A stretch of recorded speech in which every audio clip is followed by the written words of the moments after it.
Welcome everybody. I'm here. I'm back. I'm live from my office at TPJ TV Studios. Hopefully you all can hear me loud and clearly. Let me make sure. Oh, nope. There we go. Okay. So, sorry. Apologies. Hopefully you all can hear me loud and clearly. As it gets dark, I'll begin to turn on some lights and stuff. I may or may not have guests coming through to talk about everything that's really going on in the world right now. Like, obviously, there's really no sports going on with the exception of kind of UFC.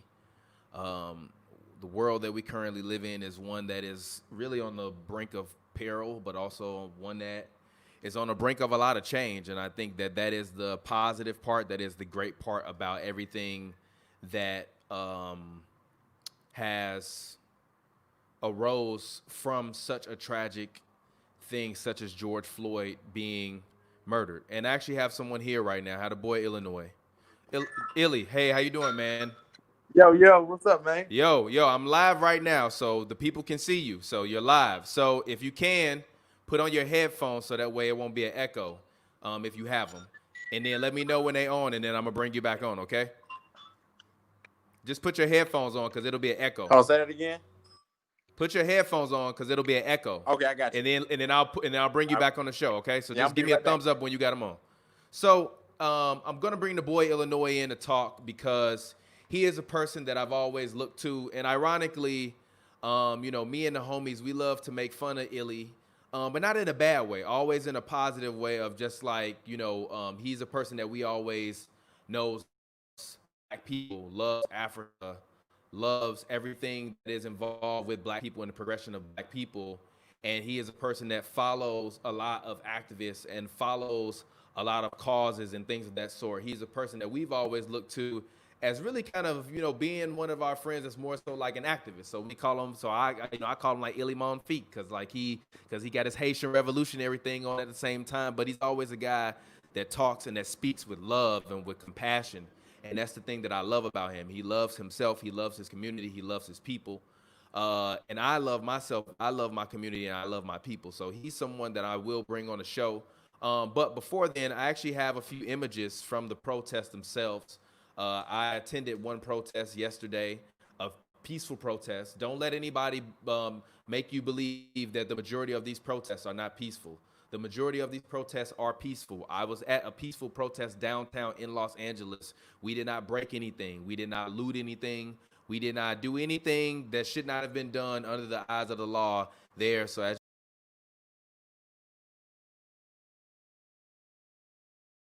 saw us all over CNN and things of that sort.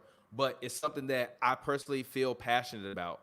I feel extremely passionate about making sure that we can create change and really really come to these things with a sense of love and a sense of dedication. I think that a lot of the times we look at the things that we do and the things that are going on as being so minuscule and minute in the moment. And what we don't really realize is that real life is happening. And actually, I got JDP. Shout out to JDP. What's up, JDP? How you doing today, man?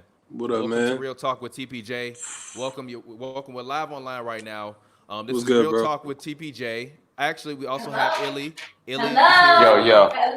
yo. Yo, what up, So boy? we're gonna wait on Illy to go somewhere a little bit more quiet.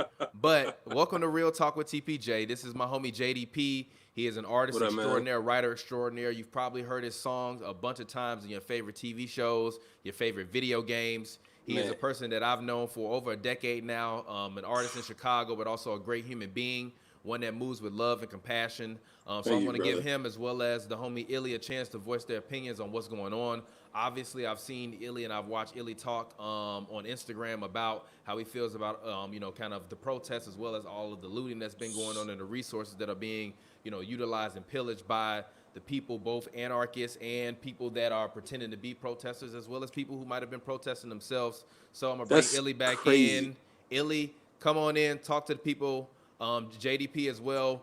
You guys are here. You're live on Real Talk with TPJ. JDP, What up, since boy? you were the first What's up, person bro? to join back in, How you I'll been, allow man? you the opportunity. Go ahead, take a couple minutes, vent, talk to the people about how you feel about all the stuff that's going on. And then, Illi, I'll give you the opportunity to go ahead and chime in and talk to the people. And feel free to tweet this out. We're currently live on Twitter right now. It's pinned at the top of the Hoops and Brews Twitter account, so you can let the people know that you're here and you're talking. But go ahead, JDP. Feel free. Let the people know how you feel about everything that's going on. No, man, it's like so many different emotions at once that it's like hard to like just pin down one thing. I feel like the day after Trump won the presidency, that like sinking feeling that everybody had that day, it was just like stone cold silence. I like feel that right now, but also just like a mix of like anger at like the whole situation, of course, like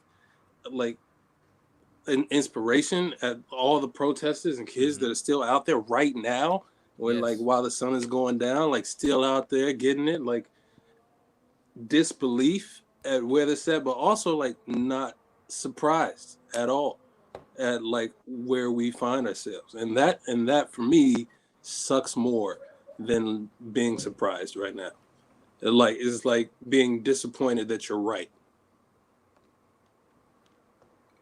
It's a lot of things at one time, man. It's crazy to see and live through this in real time for sure. Yeah, and both of you guys, if you can, tilt your webcams down just a little bit more for me so that way you're a little bit more level. So, Illi, obviously, I saw you today on Instagram. You're a person that I've always believed has had strong opinions, and I just kind of talked about it a little bit. I said, to the point where we'd be making fun of you, calling you Illi Garvey, and I'd be like, yo, this is my man Illi Monfik, activist. But you've always been a person that I've loved for that, because you're a resource. And whether it be a resource of information or a resource of connections, but also a resource in terms of you've always been a person that believes in healing, whether it be medicinal or spiritual. You are a person that has always been a healer rather than a divider. Without a doubt. You've always been a person that's been a healer rather than being a person that's been violent, or at least from what I've seen, and a person that hasn't preached violence. So what are your thoughts on everything that is going on as a whole? I'll give you the opportunity to just kind of talk, and then when you're done talking, you can feel free to just say, and that's my last point, because obviously I watched your entire Instagram story. I believe it was about 4 or 5 minutes long. You had some very, very valid points, and even myself, I've been a little less critical of those that have been looting because of how terrible America's economic situation has been, but also a lot of the things that you said today on your Instagram story, which if you don't follow him, I'll give you the opportunity in a second to tell the people where they can follow you at, made a lot of sense in terms of, essentially depleting your neighborhood's resources that you all have, whether it be food, whether it be clothing, whether it be toiletries and things of that sort. Go ahead, Illi, talk to the people. Floyd. Bless, appreciate you having me on here, bro. He said we go way back, man. They definitely used to make fun of me, but a lot of people made fun of me because I was really I've been like I've been like this for like 12, 15 years. So, but anyway, what I was saying and what I'm seeing is, all right, so after during this whole COVID situation, I feel like Pritzker and Lightfoot has been using Trump as like a crutch to get points. Like when you're doing comedy shows and they be like, yo, it's some nice fine ladies in here. People was like, all right. Well, you at an award show, you say something about Jesus. Ain't nobody gonna boo that. And ain't nobody gonna boo you ever talking bad about Trump. So the day after, Lori Lightfoot was like, I want to say F you to Trump. You know what I'm saying? Everybody was like, oh, that's my mayor. Oh, she been my mayor through COVID, this, that, and the other. And I'm just like, man, y'all playing into the wrong cans right now. I mean, for me, I just know history. I know enough of it that when I see something repeat again, I'm like, this is a setup. So the day she said that, everybody was cool. And that night, that's when the looting downtown started. So I'm like, oh, downtown Chicago get looted. The mayor ain't going to go for that. She represents the city in the interest of the city, not the people, the city and the money that the city generates. So I'm like, I already knew she wasn't going to like that. Mm-hmm. I don't remember her really saying anything until it was time for that curfew. And when that curfew came, She locked people. She trapped people downtown by raising the bridges. Has that happened before? No, Am I wilding? I don't know. Not in our lifetime. I don't think not so. Not lifetime, bro. I've never seen that happen before. So she raised the bridges it's like up. Dark Knight stuff. It's like it's really like that. I was telling my lady that this reminds me. It's like the Dark Knight with Bane. I really felt like that. With So Bane and the Joker, because the Joker forced all of the people off of Chicago to get on a boat so that way they could escape these murderers and killers. And then they all wind up getting trapped down there. It's like, yo, even in Los Angeles right now, they have cut off all of the public transportation and you can't Uber anywhere, you can't order any food, you can't do anything. So if you are out there protesting right now, you have no way to get home. This is what people thought COVID was gonna cause. This whole like it's gonna be a police state. No, now welcome to it. So when that happened, right, I'm like, all right, Lori not y'all friend. She never was y'all friend, and people saw that. She cut the CTA off. Did the late curfew. People got the notice like 20 minutes beforehand. That's not enough time to leave out of downtown. So when that happened, people like, oh, okay, we see you on dirt. So for me, being a person that's like, I got a lot of OGs who was in the civil rights movement, and even before that time, I got some old OGs. But what's to come, we should have known what's coming. If we knew the history of things, right? So they cut off downtown the day after. You could not exit anywhere. You could not take the streets to go downtown. Coming from the south of Chicago, come from the south side of Chicago. Yeah. For the north side, you can still get there. They pushed everybody and kept everybody south. So they said, what you did last night, keep it in your areas. And that's exactly what we did. So the Tulsa bombings and things of that nature that they had to do themselves, they had to come in and do the work themselves. They got us to do the work because they understand when people always repeatedly say, "Oh, they know us better than we know ourselves." That's correct. They know once they get us riled up emotionally, then it's gonna be hard to contain that. It's gonna be hard because of the generational trauma that we possess already. So when somebody says something to us or somebody does something to us, we are always ready to turn up. And again, I'm in my 30s now. So in my 20s, when I was like that, I understood the radical energy, which I understand now, which I don't. I'm not trying to like say don't do it. You know what I'm saying? What I'm saying? I understand what you mean. It just needs to be directed in a certain way where it's more productive rather than counterproductive. Because if you're starting to do when it's unorganized, right? So back in the days when you guys hear those police sirens in the background? Yeah, that's crazy. I live somewhat near a freeway. And this has not stopped for the past 7 days. Bro, I have seen it looks like the army is outside. I can see the freeway. It looks like the army is outside. Man, if they called in the National Guard, it is. Yeah. So when back in the 60s, when King got killed, I mean, whenever any of our black leaders were killed, what happened was somebody infiltrated the organization, right? And we talking about highly sophisticated, organized organizations. Yeah, that's how they took the Panthers down. Exactly. Everybody had to infiltrate. We have no organization whatsoever. So because of that, it's easy as hell to infiltrate. And because it's easy as hell to infiltrate, white people could come up and infiltrate. Back in the day, it had to be somebody that looked like you because you wasn't trusting nobody else. Now they got white folks at protests giving people bricks. They kicking off the graffiti. How y'all letting them control the narrative of our battle? Makes no sense. They're like spray painting like Black Lives Matters on the buildings, and like there's like stations of bricks just set up next, like and multiple cities and multiple cities. And multiple cities. Do y'all not see the whole setup that's going on the same day that like it goes from people just protesting, and then the very next day when they come out to protest again, they like turn it up. They make sure they got everything in place. Even the police. I've seen more than a handful of videos just today of police destroying their own property. Yeah, they kick it off. These pictures of like one random ass car in the middle of the street with no other cars around it, and that car is on fire. Like all of that looks like they hired a movie team setup to like set it up. Yeah, no, so Pete, I'm glad you said that. Do me a favor, center your camera if you can a little bit. You're a little bit off center. So I'm glad you His said face is that. getting a little cut off. I'm glad you said that because a Yeah, but girl go I ahead, Illy. know, a woman I know that works in the production for a lot of shows at CineSpace here in Chicago. She went to the Hyde Park protest, and she said, "This looks like a movie set. This don't look organic." She's like, "I've worked on production for the past 5-6 years. This looks exactly like the productions that we do when we do shows." And I was like, I don't put it past them. So peep this. So, but other than destroying the resources that you need to continue to fight these wars. Back to the infiltration, because there's so much infiltration and anybody can loot anywhere and just say, oh, it's part of this whole movement.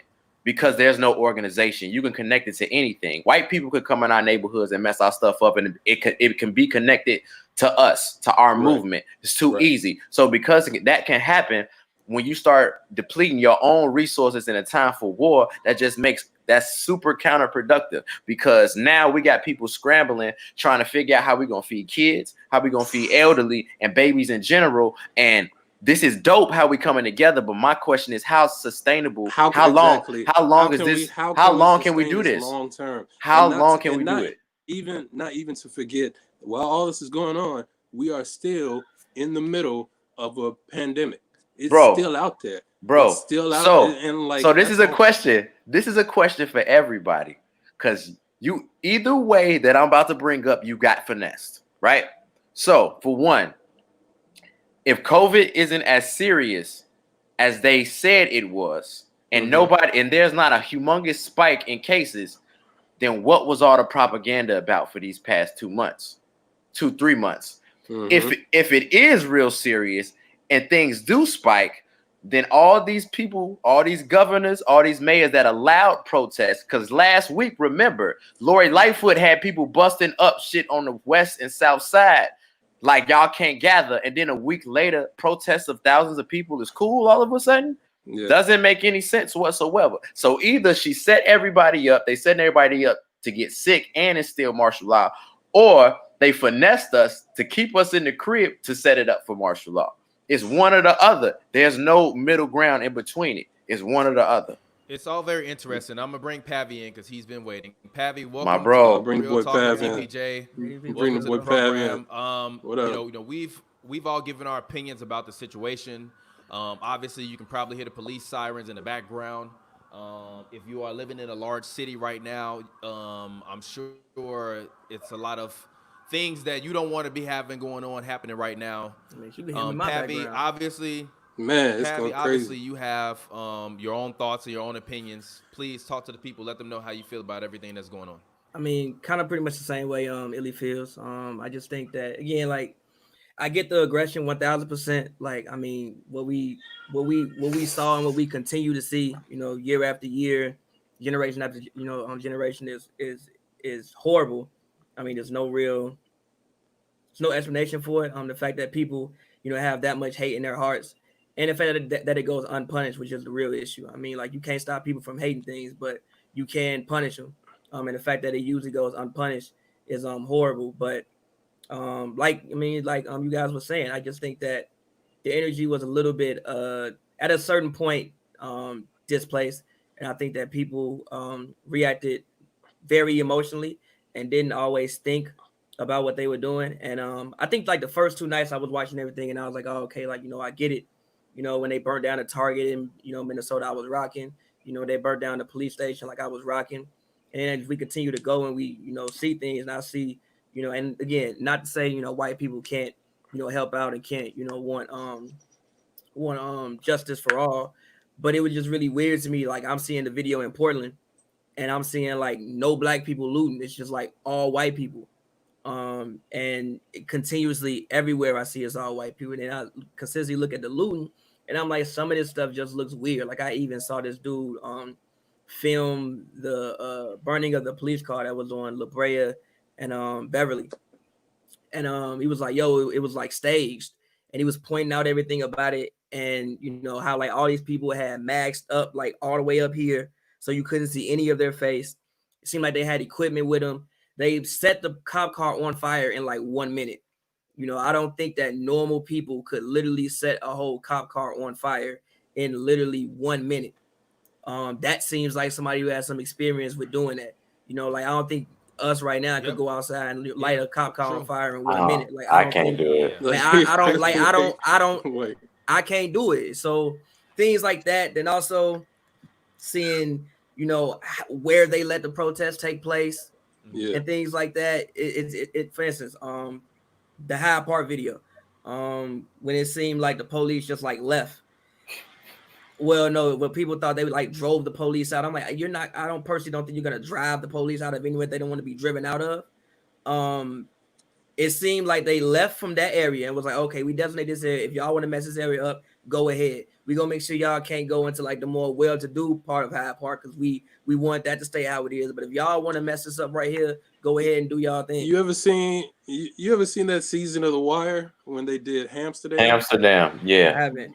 Bro, Amsterdam, oh yeah. is the cops in the city worked together and made it so they designated an area of the city where crime was essentially allowed to go free for a period of time until higher ups found out, and then they scooped in and trapped everybody in that area and arrested them. And like when I see stuff like that and how some of the cities have been moving with these protesters and then bringing the cops in, it kind of reminds me of that in a way, like the way that they're moving in every city. And like just watching it the whole time, I'm thinking like, man, if this keeps going, martial law is going to come in, the military is definitely going to get involved because they're going to have a reason, quote unquote, reason to do it. You know, like even I was talking to my dad and my grandma today, and they was talking about like looting been like 24 hours. Like I even looked on my homie Instagram, it was running in like the Family Dollar and like the 24-hour gas station, still. And and also again, not to tell people how to live. Like again, I get the frustration. If you want to run the Gucci store, like that's fine. The Louis Vuitton store, like that's fine. Like I get it. Also, we got to remember we are in the middle of a pandemic. People haven't worked for 3 months. Some people still waiting on their stimulus check. So if you get these belts, you can put them online, resell them, get some money, feed your family. Like I 1000%, I get it. But I think the first thing that kind of like rubbed me the wrong way was when my homie Mike Pillar store got ran into. I'm like, bro, like, that's like a pillar of the community. I mean, no pun intended, but that's like black business. It's a place that, I mean, I personally think gives back to the community. These are guys rooted in the community trying to like do something good. And y'all know that. Like, what part of the movement is that to run in a store? What part of the movement is it to run in, Fat Tiger? Like y'all know Joe Fresh Goods does things for the community. Like can I say something that is going to be probably a controversial thing to say? But I will say this. I look at people like Virgil, and I think that they're being extremely disrespectful, but also undermining to the marketing that they themselves have constructed and how they have marketed themselves and them brands. I think guys like Joe Fresh Goods and Mike and those guys have responded all very, very well. I think they've responded magnificently. For sure. But looking at Virgil being critical of these people, your brand, you literally are the artistic director for Louis Vuitton. So if it's anything that you're associated with, people are going to look at that stuff in the same regard as they would a Louis Vuitton, whatever it is. So that is why those stores are the ones that are being looted, because of the fact that streetwear has now become as popular and as valuable to people as as expensive luxury brands. And that is the problem. The problem is partially on the culture of making people think that a $90 sweater is worth more than your life and worth you committing a criminal act and potentially going to jail for 10, 15, 20 years if you get caught, or even worse, being beat up by the police or getting caught by the police and being locked up in jail for a $90 sweatshirt or a $90 this or a $90 that or a $90 that. So I'm not going to sit up here and criticize all those guys because I understand their thinking. They're looking at that stuff the same way we look at Louis Vuitton, because without a doubt, we have marketed that stuff to make people think that that is more valuable than them going out on the street and actually protesting. And that is the problem that I have with guys like Virgil, because rather than guys like Virgil saying, guys, go out, activate, and protest peacefully, he's saying, How dare you guys rip off streetwear? We are the presenters of the culture. We are like, who do you think you are? Yeah, I feel like that's Who do you think you are? one of the Who do good you think things you are? I'm So seeing shout come out to out of guys this. like Mike and the guys at Pillars and Joe Freshgood and the guys from the Hundreds and all of the other streetwear brands and small brands that I've seen respond and say, we will come back bigger and better because it's bigger than this. And all of the guys that are complaining about sneakers being stolen, stolen, you are the very person that has programmed in that person's mind that thing is worth that much money. That thing is worth that much power and respect. And that you being seen with that logo and that piece of cloth and that piece of clothing is more valuable than your dignity. So don't be mad at the kids that now value your brands at the same rate at which they value these expensive brands. Just be smarter in protecting your brands because you are not downtown and they don't care about you. And that might be controversial to say, and I'm not putting the blame on them. And I'm not putting the onus on the owners because people shouldn't be looting their stuff. But also at the same time, when you build a commodity and people want it, they will take it when they seek opportunity. And that is the only thing that I will say on that. And I'm not arguing on behalf of anybody. That's the fact of it. But I'll go ahead, Scott, go ahead. I'm gonna add him to this as well so he can go ahead and sound off on his opinion. Scott, welcome to the program. What up? What's up, bro? What's up, G? First off, I just want to say, JDP, you know damn well Pav ain't see the wire. That's first off. Number two, man. I don't know, man. I'm just I think Illi, man, your IG rant you went on this morning. I saw that this morning. That was pretty much spot on. That was pretty much spot on with everything I've been thinking. Like, I think it needs to come down to this. We need to have a plan. You know what I'm saying? Like, I don't have a problem with rioting. I don't have a problem with looting or whatever they want to call it. I'm just saying we need to be some type of plan. Because when you have stuff going on like what's going on in Chicago where they're sectioning off, ways to get downtown and away from these white neighborhoods, and they're pretty much keeping us in our neighborhoods, what's the point of, raiding, pharmacies and grocery stores? You need to get your resources that you need on a daily, not just for you, but for your family members, your grandma, whatever. We need to be more protective of that. And when it comes to black businesses, I kind of feel one way, like leave it alone. But at the same time, I understand people's anger. You know what I'm saying? I understand you're not thinking, oh, well, this might be a black owned business. Let me leave this the hell alone. Because honestly, there's a lot of shit in the hood that we don't even own. You know what I'm saying? That's owned by other people. But I just feel like there needs to be some type of plan. This conversation that we're having stems from almost. Oh, can y'all hear me? Yeah, we hear. Yeah. I was saying this conversation that we're having stems from, like, I don't want to say an outsider view of the situation. I will say an older view of the situation. But these kids are already, like, the murder rate in Chicago right now for this generation is higher than ours was, which was higher than the one previous to us. The way that these kids' social services are set up is the fact they have none. The way that the city of Chicago has been drained of all of its resources, and then you add everything else, COVID, the fact that the stimulus got messed up. Some people still waiting on stimulus checks, and then the first day out, the cops kill somebody and still haven't been fully charged for that properly. Like, these mothers are just raging right now. I don't condone it. Yeah. Like, I don't condone it in the sense of like going at black businesses in your neighborhood that you need to provide for your family after the fact. But I understand where the anger stems from. And I understand that it's not going to get better considering the people that these kids have to look to for. Yeah, that's the main problem. If I was out there right now and I saw what Trump came out and said, like for the little speech, whatever, when he posed with the Bible, like if I saw that would just piss me off even more. I don't know if y'all saw the last Star Wars movie, but at the end of the movie and shit, where like the Sith Lord, whatever, gave a message basically saying we bringing the shit back. That's pretty much what I got from that Trump,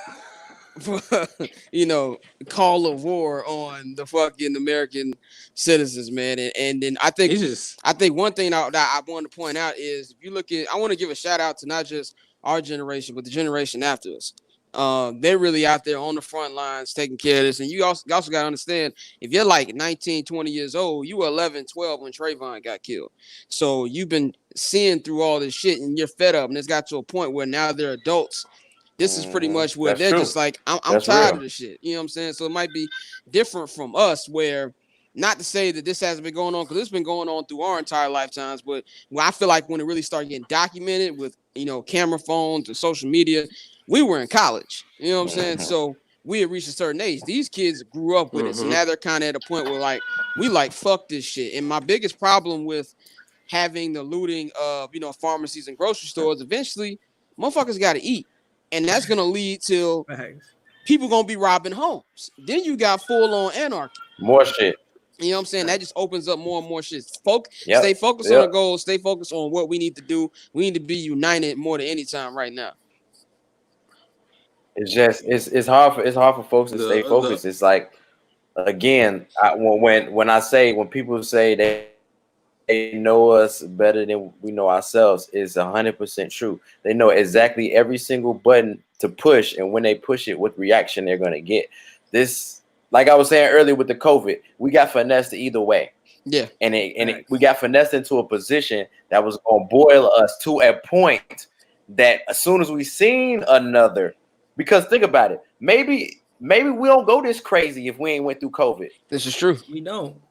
Maybe we don't go this wild. We might still protest, but we ain't going this crazy. We been stuck. Mug's been trapped in the crib for 3 months. And unemployed. And the first day out, the first week out. Exactly. And unemployed. And 3 months. And unemployed. I mean, and right when this shit's supposed to open back up. And I mean, honestly, like, if you want to link with your friends, protesting and looting is like the only way for some people to link with their friends. And that's like, there's really nothing else to do. Like, that's how they link up. That's how they link up with the game. There's nowhere to go. Like, where else are you going to, focus your energy? So if you already mad, then, people already don't fuck with the police. So, that's one thing. Then you go out there with like a reason, a fresh memory on your mind not to fuck with the police. And the police, obviously, they agitate certain situations. Well, every situation. Yeah, without a doubt. So then you like definitely you're not thinking in those moments.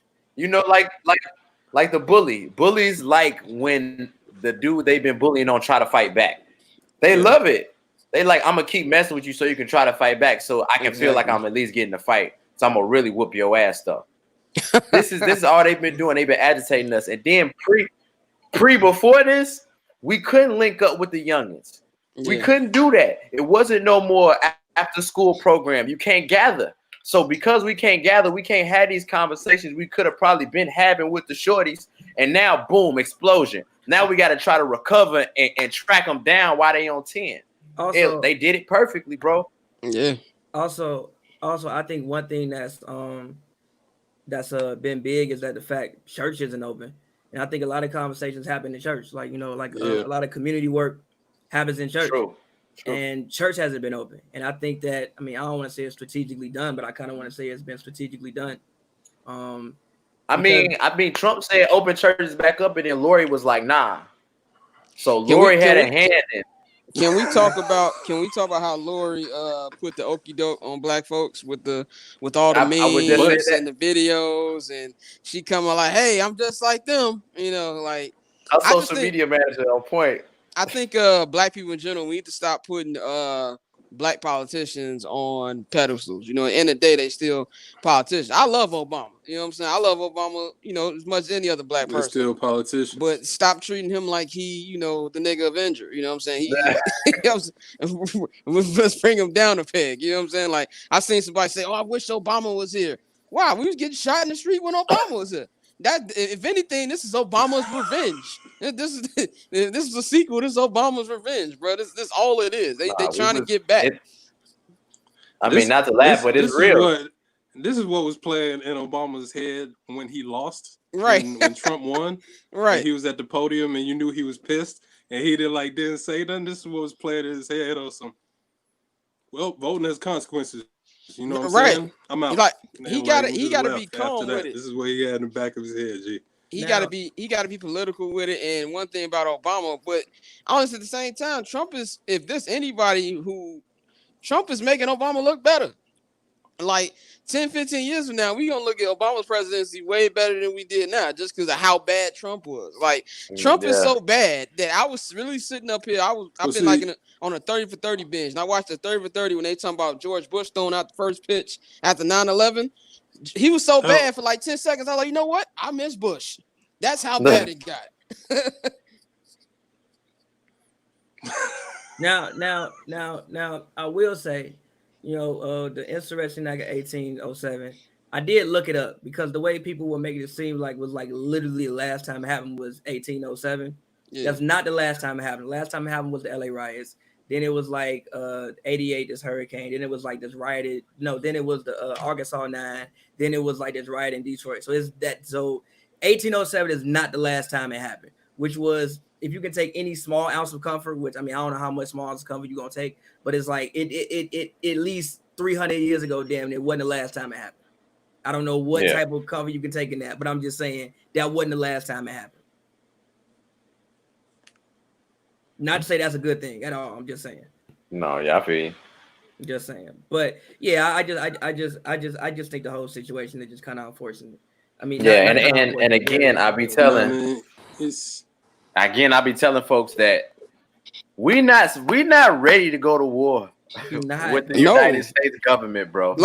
Folks can talk all the big boy shit they wanna. When the military come in, we ain't man. Listen, niggas ain't ready. You said it this morning. You can't play street ball. You can't against play Phil Jackson. Phil Jackson. You can't do that shit. How you just gonna pull up and just hoop against the X and O's? I know everything you finna. It ain't gonna ever win. Yeah. He got 10. How many rings Phil got? 11. These niggas, America got 400 rings. America's the Yankees. Oh man, let's get it together. We got to study out, and I tweeted that last week, and I put it on my Instagram that sports teams watch game film on their opponents. Yep. How you expect to beat your opponent if you don't study the tactics of your opponents? Exactly. So that's why I was calling out like, hey, this a finesse. Hey, that's a finesse. I don't really know. This don't really sound right. You know why? Because it sounds like BS. And especially us being from Chicago, we finesse everybody. We should be the first. We should be the first ones to call out a finesse. Exactly. We the finesse kings. So, but when you get emotional, you don't really be thinking straight. Yeah, I get the emotion. And so I get it. Like when I think the main thing we were talking about, people think, oh, well, we can go one-on-one with the United States. A lot of these people aren't even out there. You know what I'm saying? Like, if you're going to be, I really try to not say what the protesters should and shouldn't do, because I'm not out there. I'm not out there protesting. Mm-hmm. You know what I'm saying? Most of these people are sitting on their couch watching season 3 of Ozark, talking about burn it down. You know, like you can't do that, dog. And you the one sending people off. Yeah, and that was the whole reasoning behind my Instagram story rant this morning, because I know a lot of people, right? Because y'all know me. Y'all know I've been doing this type of shit for the past 10, 12 years. Forever. You know what I'm saying? So it's a lot of people. It's a lot of people talking right now that this is their first time ever doing anything like this. And I'm like, yo, slow down, bucko. You just got in the league. Chill out. It's rules and guidelines to these certain things. I understand your energy because I used to be that young buck before when I was in my 20s. I got it, but it wasn't guided the right way, and that's why I got up under OGs. And I'm like, we got to strategically start doing this, because at the end of the day, also, if you burn shit down in your community, right? Now you got to go more than likely to the Hispanic community, or you got to go to the white community, and now they don't want your ass there. Illy, I saw a tweet this morning and made me think your rant. People were talking about where to get groceries from. Somebody's like, well, I'm finna go to Orland. Like, dog, I'm about to go to Hammond, Indiana. Like, we're going out instead of staying where we're at, but y'all destroying this shit. So now you gotta go here. It's part of the plan. And now you go in places. Now you go in places that they like looking at us crazy. Like, is they about to? Is that because now it's a whole bunch more of us pulling up. Like the Fair Play by my crib. Luckily, that was open this morning, but all the other surrounding grocery stores closed, so everybody got to come to this one. So now, with COVID rules, it's a long-ass line for everybody to get in the grocery store. So now, this is when we really need to be buying paper towel and toilet paper, this is wild, bro. This is wild. And it was a setup, and we fell for it. I'm just hoping that the looting comes to an ease, and we can really chop it up with each other now that people ain't really like COVID crazy, because we didn't already been around each other already. So now's the time we need to sit down and chop it up. Like, all right, what can we do? These resources that we need, because as long people want to end police brutality, right? Yeah, I'm with you. But as long as we depend on them motherfuckers to get our eggs and our bread, we will always be connected to them. And exactly. they will always implement their racist tactics or whatever until we completely separate. Like Martin said, I feel like I brung my people into a burning building. And we realizing that, hey, ain't nobody gonna help us but us, no matter what community we live in. Maybe we need to just fuck with each other. Yeah, maybe that's what it comes down to. I just got this one point because I gotta get off here. I got a weekly family Zoom that I gotta get on. But I just want to say this one thing. One, I want to say that we need to, I just want people in general stop talking about Martin Luther King like he was soft. Yeah. That shit like really pisses me off. I just got done watching King in the Wilderness documentary on HBO, which is really good if you haven't seen it. And it talks about his last month and a half. I mean, not month and a half, year and a half before he died. And like you were saying, Illi, like he was like frustrated, like, yo, I don't know, like, what the fuck else I can do. You know what I'm saying? Like he was at a point like, shit, I don't know. So I just implore people to actually do the history. And he was young. He was young. I forgot he got killed at 39. Like 39 years old. He's still young, bro. Think about us. We got homies that's 38, 39. Yo, exactly. Not the game. I just want people to stay educated, man. Be safe out there. Yes, sir. Also on Barbers Chair Network, we've got like a thread. We've got it in our pinned profile with a whole bunch of links to people who are gonna be handing out food, donations y'all can send to bail people out, man. We just trying to do everything we can. So y'all be safe out there, man. I love talking to y'all brothers, man. Thank you, Scott. We appreciate it, man. Bro. Thank you for joining the program. Thank you. Sorry, random people have been calling me, of different races, asking me, what's going on, how should they feel. I'm going to ask this question to you guys because I don't believe while I was gone, taking that call, that you guys have spoken on it. But how are you all reacting, or are you reacting to your friends of other races, whether they be white, black, whatever, that are blacks or non-African Americans, whatever you want to use, whatever that word. I'm not using person of color because I hate that word or that phrase. But how do you guys feel about all of your non-black friends that are calling you and asking you for honest advice? What are you telling them? How are you allowing yourselves to be able to allow their empathy to shine through without essentially making them feel bad if you are having those conversations? Because I've had a few of those conversations.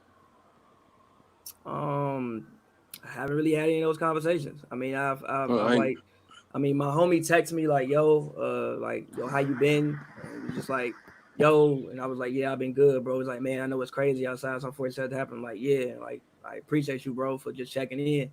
But yeah, I really haven't had too many of those conversations, honestly. I really haven't talked to too many people at all about what's going on, honestly, because it's hard to have. I mean, me and like Illi have spoken, but me and you have spoken. The group chat have spoken, but it's a really touchy subject, and like I haven't really wanted the opinion of people my age, honestly, because a lot of people my age haven't seen this before. So I've been talking, at least, seen this to this magnitude like that. So I've been talking to my dad a lot, talking to my stepmom, been talking to my godmother a lot. So I've been trying to seek the advice of just older people, people who have been there and just been through things like this. Because obviously it feels crazy, but as crazy as it is, it's not the first time it's happened. It's not the first time in history that this has happened. It's just the first time in our lifetimes. So I've been trying to seek the advice of older people and think about, how we should handle it, how we should feel about it, what we should do, and things like that. So I can't really say I've had many conversations with people that aren't African American person. What about you guys? How do you feel? I had like maybe two people DM me and they just like, man, I can't feel your pain, this, that, and the other. I just give general appreciate you, bro. I don't get too in depth because is there like anything that you guys feel that other people can do, or is there? Because me personally, I try not to come from a standpoint of attacking people when they, when they hear me, including when they start with certain verbiage. I will be quick to tell someone like that's not the way you do or you say that.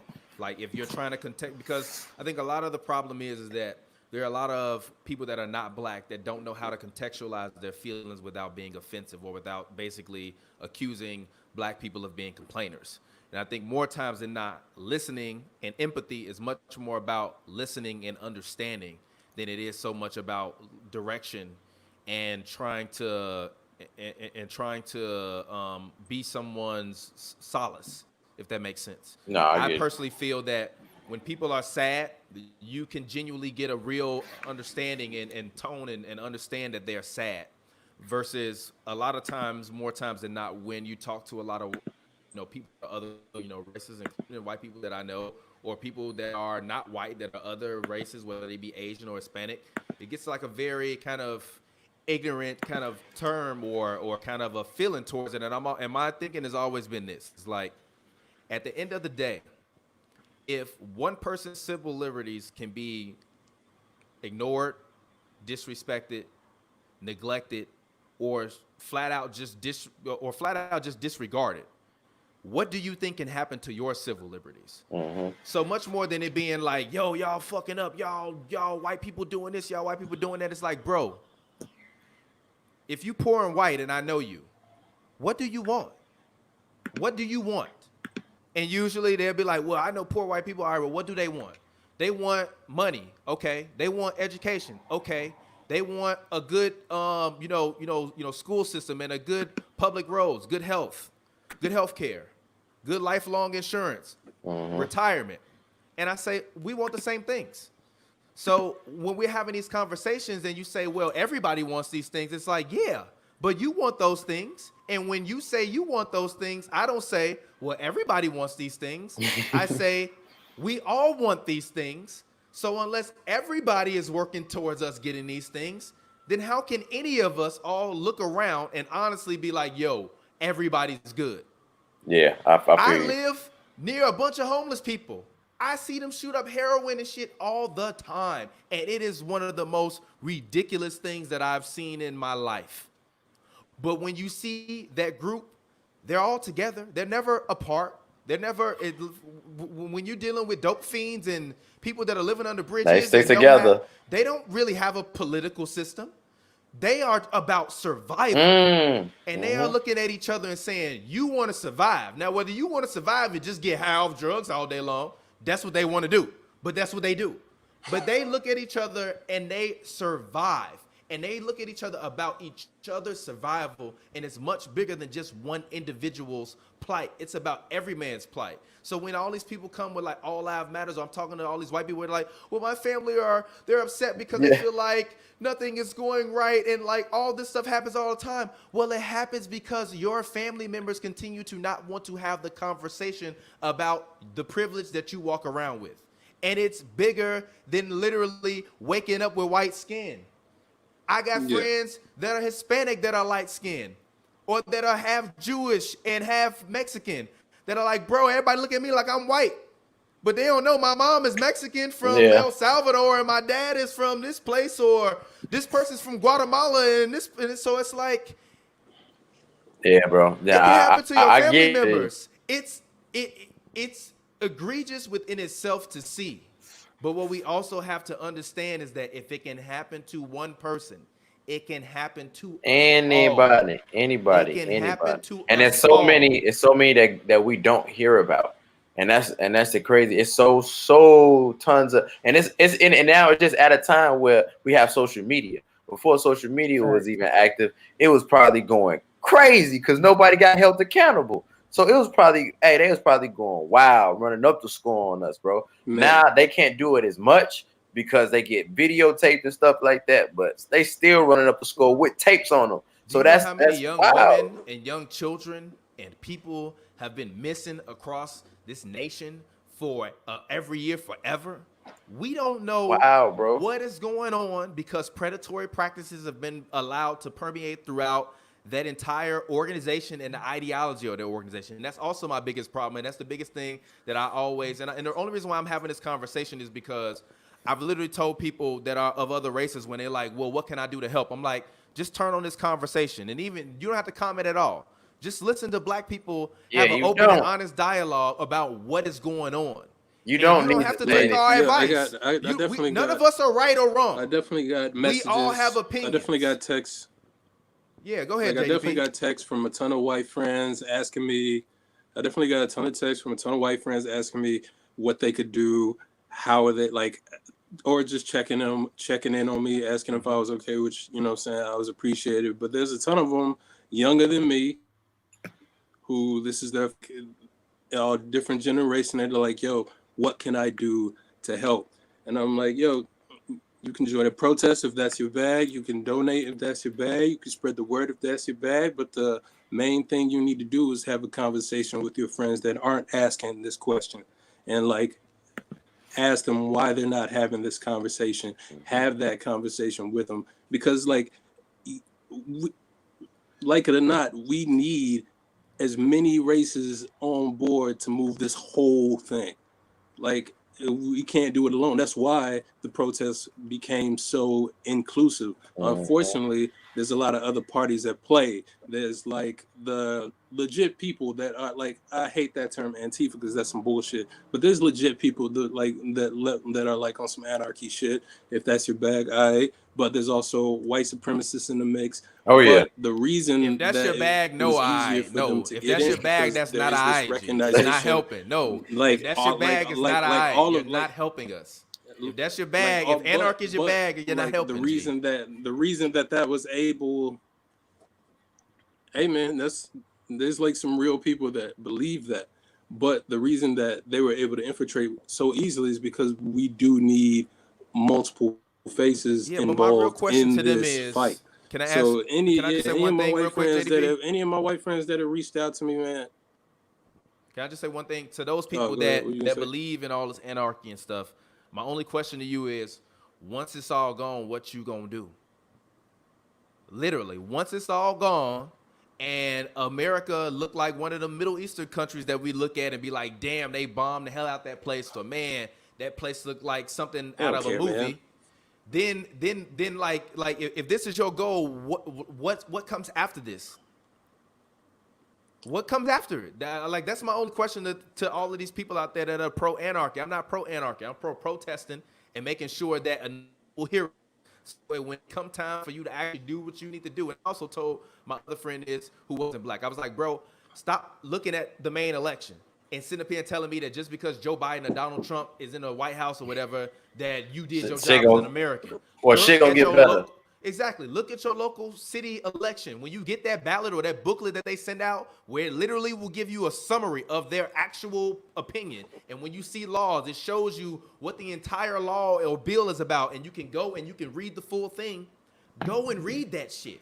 Pay attention to that shit. That Dolan Duck Go on say, your phone. If you don't want to even be one of those people that have to read a booklet, go on your phone and just look up some of them names. Google them. I'm sure they got videos. I'm sure they got Twitter accounts. We place so much faith in one dude and one office, and everybody is on some, what did Obama do when he was in office? He ain't do shit with nobody.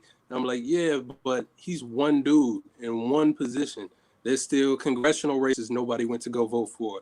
There's local municipality races nobody went to go vote for. Judges, district attorneys, assemblymen. Like, there's so many and so laws, many, bro.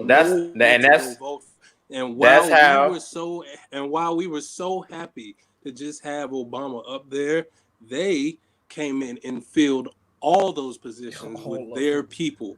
And so now, when we're wondering why it's so hard for us to like get anything in a form of justice, it's because they came in from the bottom and like filled all of that shit. So if you're like, yo, my neighborhood sucks, it's because you have to vote for stuff happening in your neighborhood. That's why Chinatown is Chinatown. Sucks, you gotta vote for stuff happening in your city. That's why people got their own place. That's why Chinatown is Chinatown. You don't think they got their own officials going into these meetings man, come on, bro. That's one thing that the GDs used to have. They used to have all in office. If it wasn't them paying them, they had a good relationship with them. That's the type of organization that we need to get back to, that we used to have. We used to have organization. You breaking up a little bit, Illy. Once, what'd you say? No, I was just saying you was breaking up a little bit. Repeat what you just said. Okay, I was saying back. Not the That's whole thing, what just the you know. What I'm last saying. sentence. Oh yeah. They had the organization. We have the technology and the energy. Once we have the organization, we cannot be fucked with.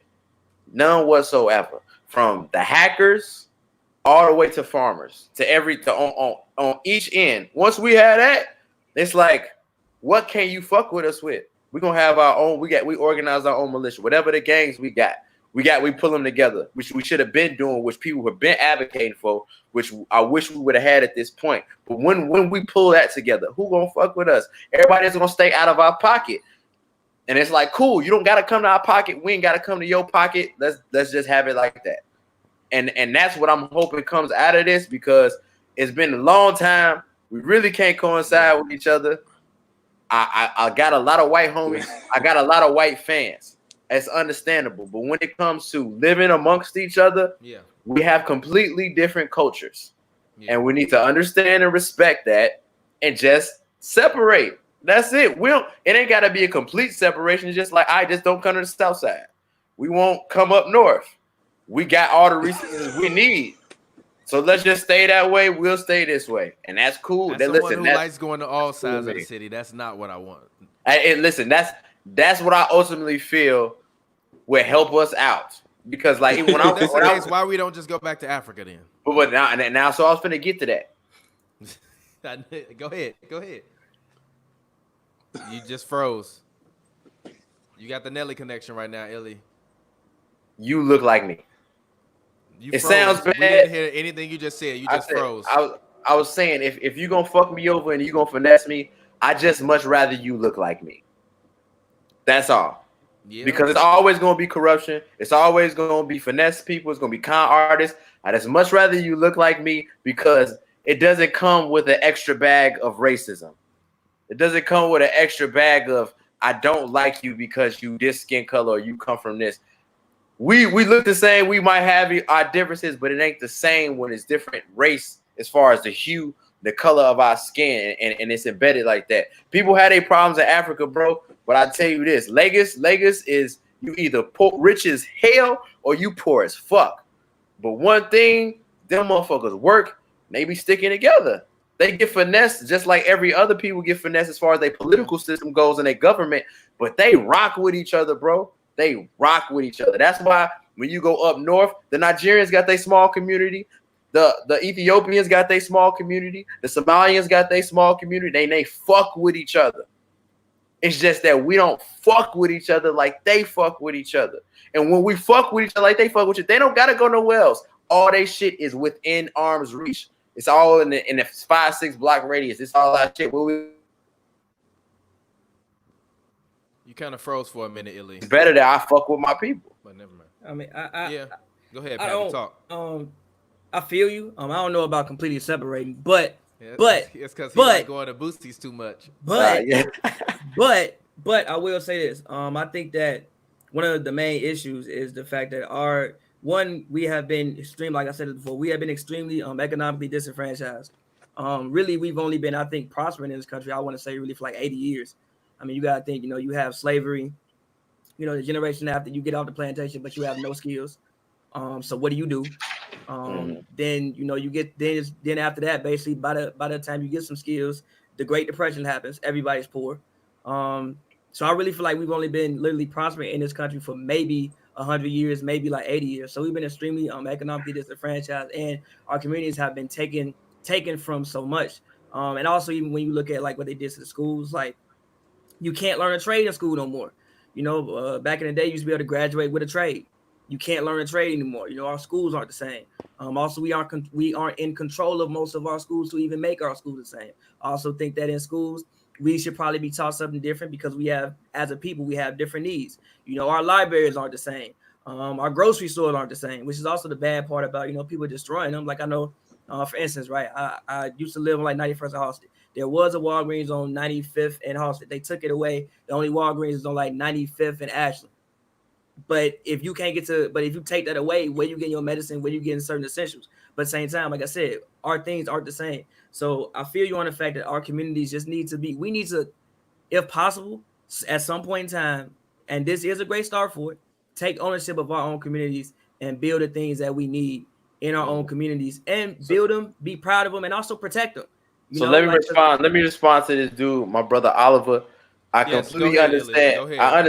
The tribe. I Which wasn't point? so Which the point about him tribalism. having? Oh, okay. The No. tribalism. Okay, go Yeah. ahead. So I completely understand that. So my what I'm saying is this: as So as a I gotta dip out of here real quick. But We all right, appreciate brother. it though, yeah, Illi. man, Thank it's you. great talking to y'all. I'm sorry. brothers, I'm sorry. Not Eddie. I'm sorry. Stay Not safe. Eddie. Oh, you good? JDP. Thank All you, right, bro. JDP. Appreciate it, bro. JDP, love, bro.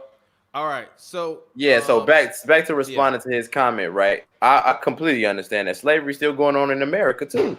Slavery going on everywhere. But what I'm saying is this, bro. When it's your own people and you have no outside influence, because Africa still has outside influence. But I see potential for if they had no outside influence. And this is what I'm getting at. Because when I got on that plane to go there, and when I seen nothing but black people and wake up every day and see nothing but black people, that do something to you, bro. And that's coming from a person who comes from a background where I see white people every day. So I feel a certain way. I got to move a certain way. You feel what I'm saying? Yeah. I don't have them same feelings when I'm moving around people who look like me. So even if it's still tension, it's not as much because I'm not carrying certain prohibitions with me. Like, damn, I might have to act like this or look a certain way or feel like a certain way because now I'm walking into a place where everybody listen to Drake. Everybody listen. You know what I'm saying? So you are already feeling a certain way, like everybody gonna get me. You understand what I'm saying? Yeah. It's gonna be gangs. It's gonna be tribalism. It's gonna be conflict amongst each other. I just much rather it just be us though. That's all I'm saying. Yeah, that's understandable. I can understand that. I mean, as someone who I personally, although I grew up outside, my mother, because she was a teacher, used to always ship me off to school. So I never went to school on the South Side. I always got the opportunity to go to magnet school or a different kind of school until like 6th, 7th grade, and then that's when kind of I officially made the transition in the South Side schools. And the first thing that I thought about was, man, this school is terrible. Like, this is awful. I'm way smarter than everybody else in my class, and they like 3 grades behind. The teachers are overworked and stressed out. My mother, was a grade school teacher for almost 30 years. And I think that, and I was talking to, my girlfriend, and I was talking to my homie about this as well. The first thing that we have to do is completely reshape and reform the ideology of these police officers and what the task of their job is. The task of their job is really one of more so of a militia, which is to create and restore and preserve order. And I don't think that that's the right ideology that they need to be going into these communities with.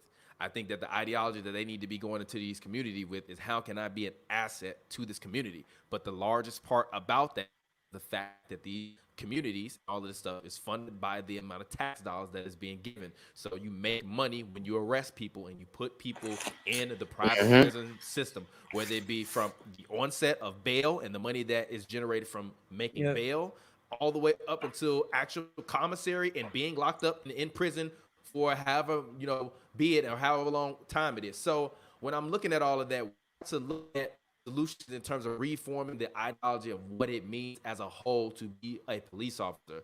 I believe police officers should be more of community advocates. Advocates. And I also don't believe that police officers honestly should be allowed to use deadly force at all. I think if you're seeing all these people out here right now getting shot by these rubber bullets, and I've been shot by one the other day at the protest, I was literally shot in my foot by one, and my hopefully future brother-in-law, he got shot in the calf by one.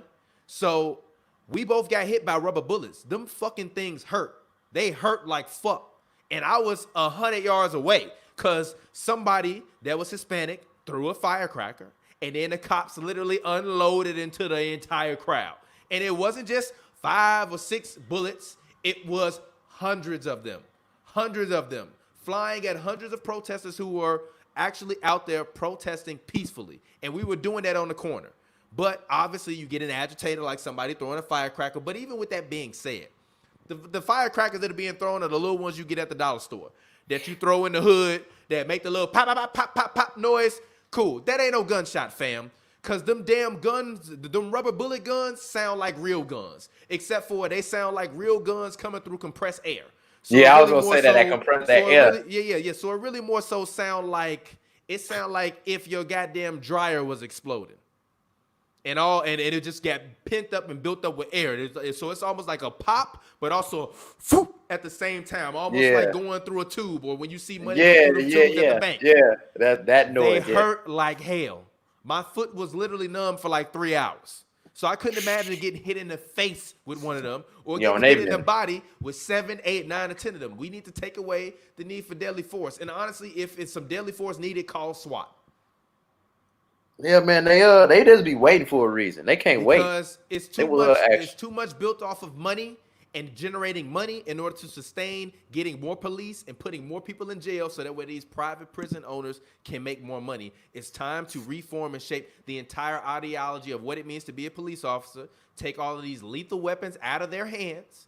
And if you just happen to get fucked up with pepper spray and a baton and a rubber bullet gun, and you don't want to do that, you must not really want to be a cop then. Because to me, being a police officer should not be about potentially murdering somebody or being a person that's an action junkie that's chasing action. It should specifically be about uplifting, providing, and maintaining peace and calm in that community, and it's not. It's about order, making money, and generating money for the police force and the police task force to continue to make more money and generate more money and hold order when it should not be about order. We are too smart. We are too intelligent. I have the access to any information that I want in this phone if I have one of these things. So we have gone beyond the original ideologies of what has been built for slave masters, because that's what it's been built for. Because usually in those big societies where it was Roman society or whatever it was, you had the normal people that was a part of the ruling class, and then you had the people that did trades, and everybody else was usually a slave that was participating in slave labor, and the police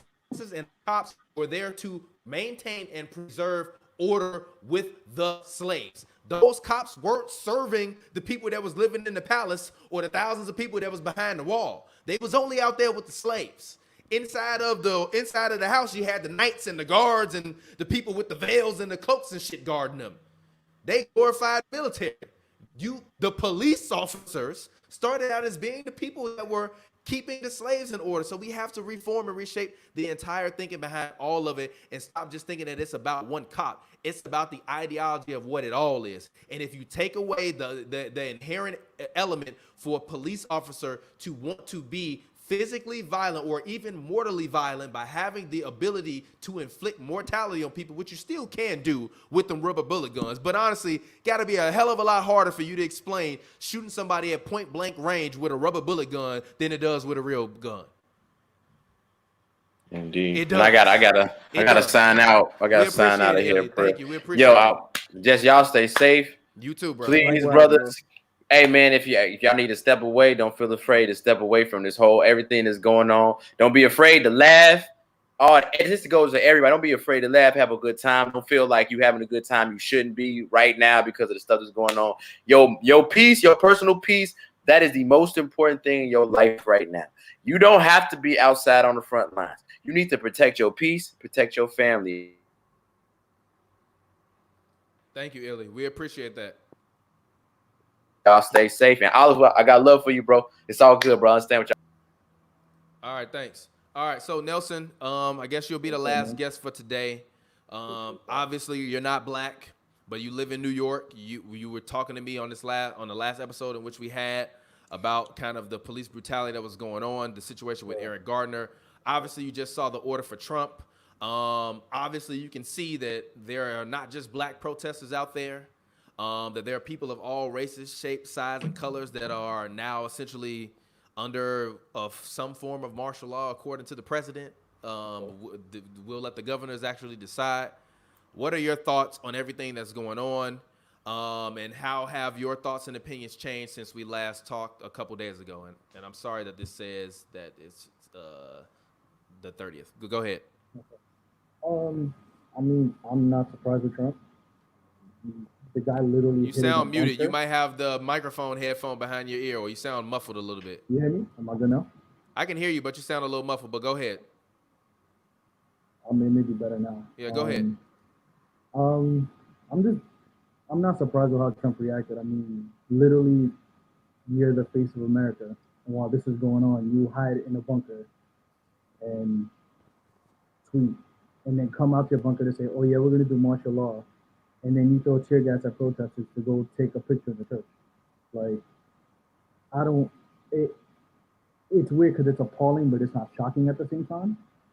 And honestly, this is just a perfect storm of what's to come for America. Like, these are people like I mean, I kind of everybody kind of said this, but this is the frustration of people who have been stuck in their house for 3 or 4 months, who are, God forbid, unemployed, who can't provide for their families like they usually do. You know, like this is built up frustration.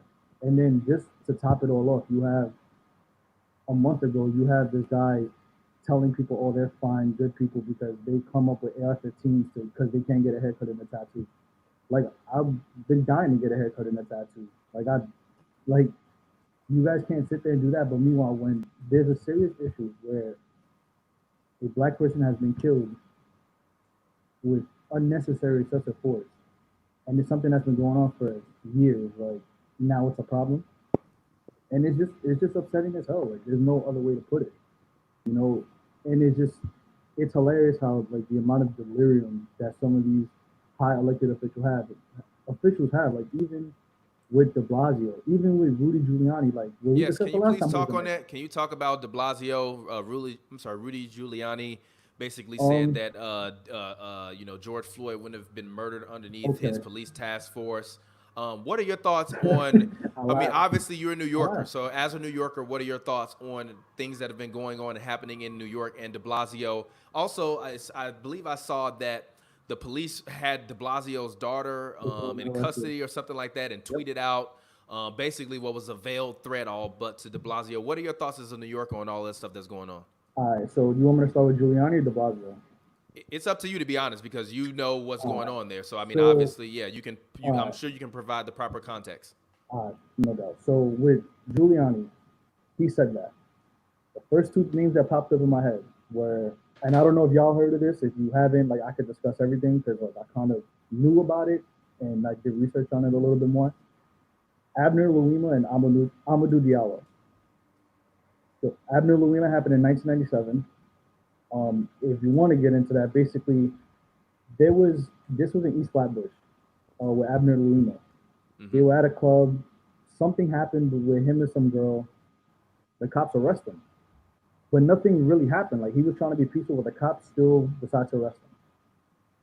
From the station, from East Flatbush, where he got arrested in Brooklyn, to the 70th precinct, the cops beat the shit out of him in the wagon. Mm-hmm. Then they dragged him to the bathroom, beat the shit out of him some more, and sodomized him with a broomstick. Yeah, that's uncalled. Didn't report it, and then the next day went to, I think it was Coney Island Hospital. Went to Coney Island Hospital and said, "Oh yeah, he just has some abnormal homosexual activity," and tried to brush it off.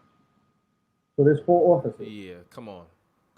This is one who's Justin. I think it's Justin Volpe was the guy's name. Went to jail. He's actually still in jail. He got 30 years. At least he went to jail, man. Then there was a whole other thing where it got brushed off, where basically there was a second officer that was basically, there was 2 officers covering the bathroom, and then there was another officer beating him up with Volpe. And I kind of read back into it because I was like maybe 6 or 7. Like, I was pretty young when it happened, but I remember the name, I remember seeing the mugshots, I remember all of that.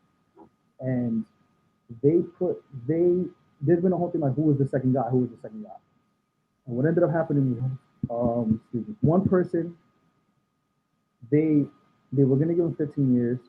They repealed the sentence, but then he basically admitted that he lied about some shit, and they gave him 6 years.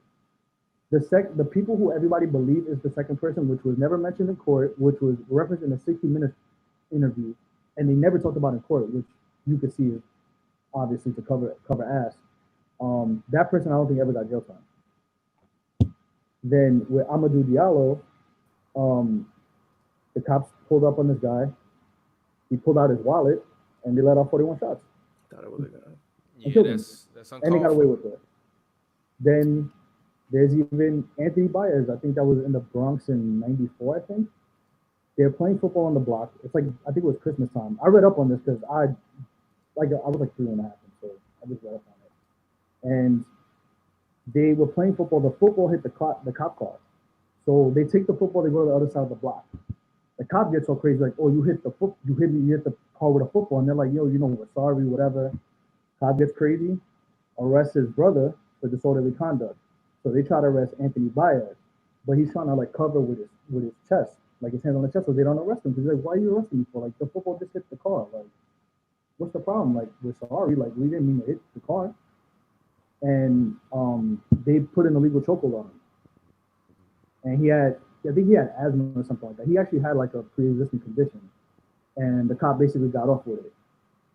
But the thing with that is like, I don't know what's going on. Like you guys are from Chicago, right? You live out in LA. I don't know if y'all have like in New York they call it the CCRB. It's a civilian complaint review board, which basically you can complain about cops. Oh no, I don't know. Maybe it's a different. I have like no idea to be anecdote. honest. I I have have no no idea. idea to be honest. Yeah, I've like- personally not been assaulted by a police officer in Los Angeles. Of course. Well, God willing. But they have that in New York City. Knock on wood, firmly. So the funny thing is, the mayor before Giuliani, who was Jenkins, made they basically took it off like years before, and then he brought it back for it to be independently run, which basically run by civilians.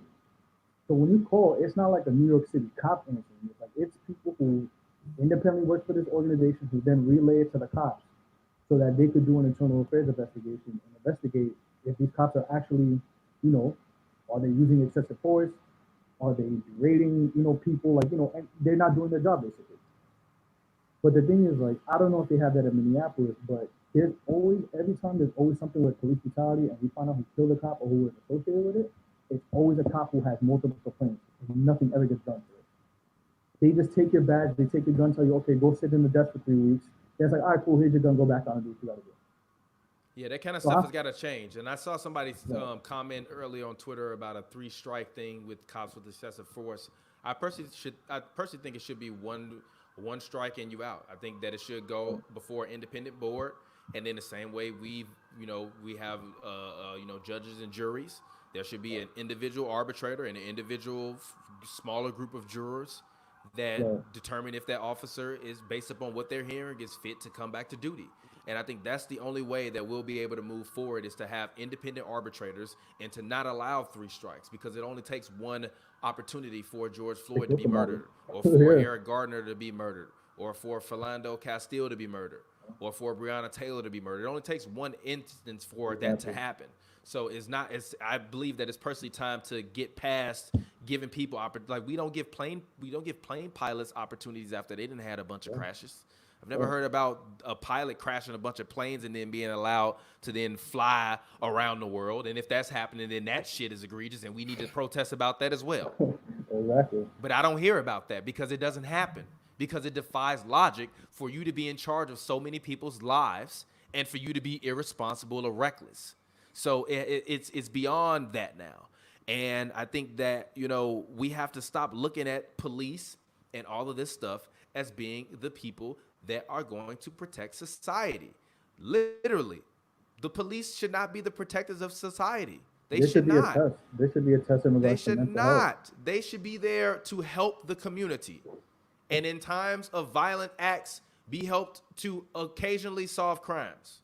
Their job should not be to pull people over for missing lights or because they ran a stop sign, unless somebody was harmed. Leave traffic cops for that. Get a traffic cop for that. That don't have a gun in the bag. They don't have a gun. Or They got some rubber bullets and a taser. I guarantee you, if all the gangsters know that these cops ain't rolling around no more with heat, that they rolling around with tasers and rubber bullets, that they're not gonna be bucking at the police when they get pulled over in a traffic stop, because it don't make sense. Because then at that point, you really on some crazy shit. Right. So you can't even de-escalate anything, because the moment you walk, like literally, I was talking to my homie about this. I'm like, imagine I show up to a conversation with you, and I'm like, yo, Pavy, I want to talk. Like we've been having some disagreements, some grievances. We've been having some physical, issues or some issues within kind of what's been going on within our community. I want to meet with you. I want to talk with you. It's time for us to have a conversation. And you say that to me, or I'm like, you know what? All right, whatever. Bet I'll be there. And then I show up to that same meeting with a riot helmet on, some armor, a baton, a taser, mace, and a gun. And I say, now let's talk. And the whole time you want to talk, I'm saying, hey, I hear you. I hear you. I hear you. Cool. Keep talking. Back up, though. Keep talking and back up, though. Yeah. Instantly, that doesn't create a sense of open dialogue. That instantly creates a sense of fear. I feel you. Because when I'm at the protest, I'm not seeing nobody walking around with guns. I'm not seeing us walk around with guns. One reply. There have been instances in these protests. I think like in Denver today, somebody just got they caught like a whole arsenal of rifles from somebody. So yes, while I do agree with you, the thing that happened. Was he black? White. Okay, then. So I don't want to hear about that because that's not about our protest. That's talking about something that don't involve the protest, though. No, but he showed up to the protest with that, and like with like intentions to quote unquote protest, but he also had these things with him. So like, while I do agree with you, I'm just saying I don't know. Found him? The feds? The police. I mean, I guess the police feds. I'm sure it was the feds. The feds always find somebody. The feds always find the people that's out here trying to commit acts of domestic terrorists. Arrest those domestic terrorists. But if we're talking about just innocent protesters that are standing in front of the White House, and before the president want to go out and have a conversation, he want to show a show of force. So he basically has them tear gassed and pushed back for no reason. When I literally have been watching them all day peacefully protest, that's not that. No, that's not what that's meant for. I saw the military out there yesterday. The military, the National Guard, they standing there with their guns. They wasn't doing nothing. It was the cops that was the ones that had on all the riot gear and the batons and the guns and the pepper spray and the rubber bullets and all of it. It wasn't the military. They the ones with the real guns. Because they like, if some real shit pop off, we gonna be here. The cops' job should not be to be sitting there, quote unquote, taking order, when it also in the reality, and you don't know what community those people are actually in there protesting within. So the difference between the National Guard and the cops is the National Guard, like some of my homies then said, are just regular people that served in the army that's on reserve waiting. So they're not going to even come into a protest with the context of knowing that their jobs and their livelihoods are potentially at stake. And that's what police are every single time. Because every single time what we're saying is what you've been doing has been wrong. You've been committing acts of criminality and injustices, and you need to be held accountable. So if you're a person with a gun and a badge and you ain't never been held accountable, you don't want to be held accountable no more. You don't want to be held accountable at all. Anytime something happened and a new message get passed, you don't want that to happen. So you showing up to the protest, you like, God damn, you finna get me fucking fired. Fuck you. And fuck what you stand for. You're not thinking, yo, let me sit down and let's have a conversation. Let's de-escalate things. Let's talk. What have we done wrong? Which one of these guys out here has done something wrong to you? Have a conversation with this man. And if you need to formally report it, here's how you go and do it. And we'll put him in front of an independent arbitrator and some jurors of his peers that are not police officers that can sit and actually hear out what has happened and make a ruling on it before we allow this man to go out or this woman to go out back on the street and commit injustices. It's happened too many times. Nobody should have 17 complaints. You build up 17 complaints because it's like, he had to do that because of the circumstances. You don't even know what the circumstances are. You just read a police report. If we just read the police report, we would have thought George Floyd resisted arrest and had a knee on his back because he was being subdued while resisting arrest, and he was being a criminal and lewd and loud and disruptive. But unless those people that were standing on a bus stop, which he did it on a bus stop, were standing there, we wouldn't have seen that. We wouldn't have known it happened unless we was demanding a CCTV video. We wouldn't have seen none of that shit. We wouldn't have known it happened. Even if so somebody is instantly remove the guns. Even if somebody remove the deadly force, and then I guarantee you will see a difference. Even if somebody is resisting arrest, if somebody got 17 complaints of different people resisting arrest, it's a little bit fishy. Why 17 different people resist arrest is a little bit fishy in general. So yes, I feel you. If you got like out here 17 complaints is the grief. How? Nobody said that, but also that's why I said I think a federal investigation needs to be launched into some of these police departments. Like the Minneapolis Police Department needs a federal investigation launched into the police department. because Every police department need an investigation launched into them. yes, I agree. But Everyone, even if you're a good one, just to be I like, you know agree. what, you guys are good guys, and we appreciate what you're doing. And actually, they not only they need to launch it into everyone, but the good police departments that are doing good, give them a raise.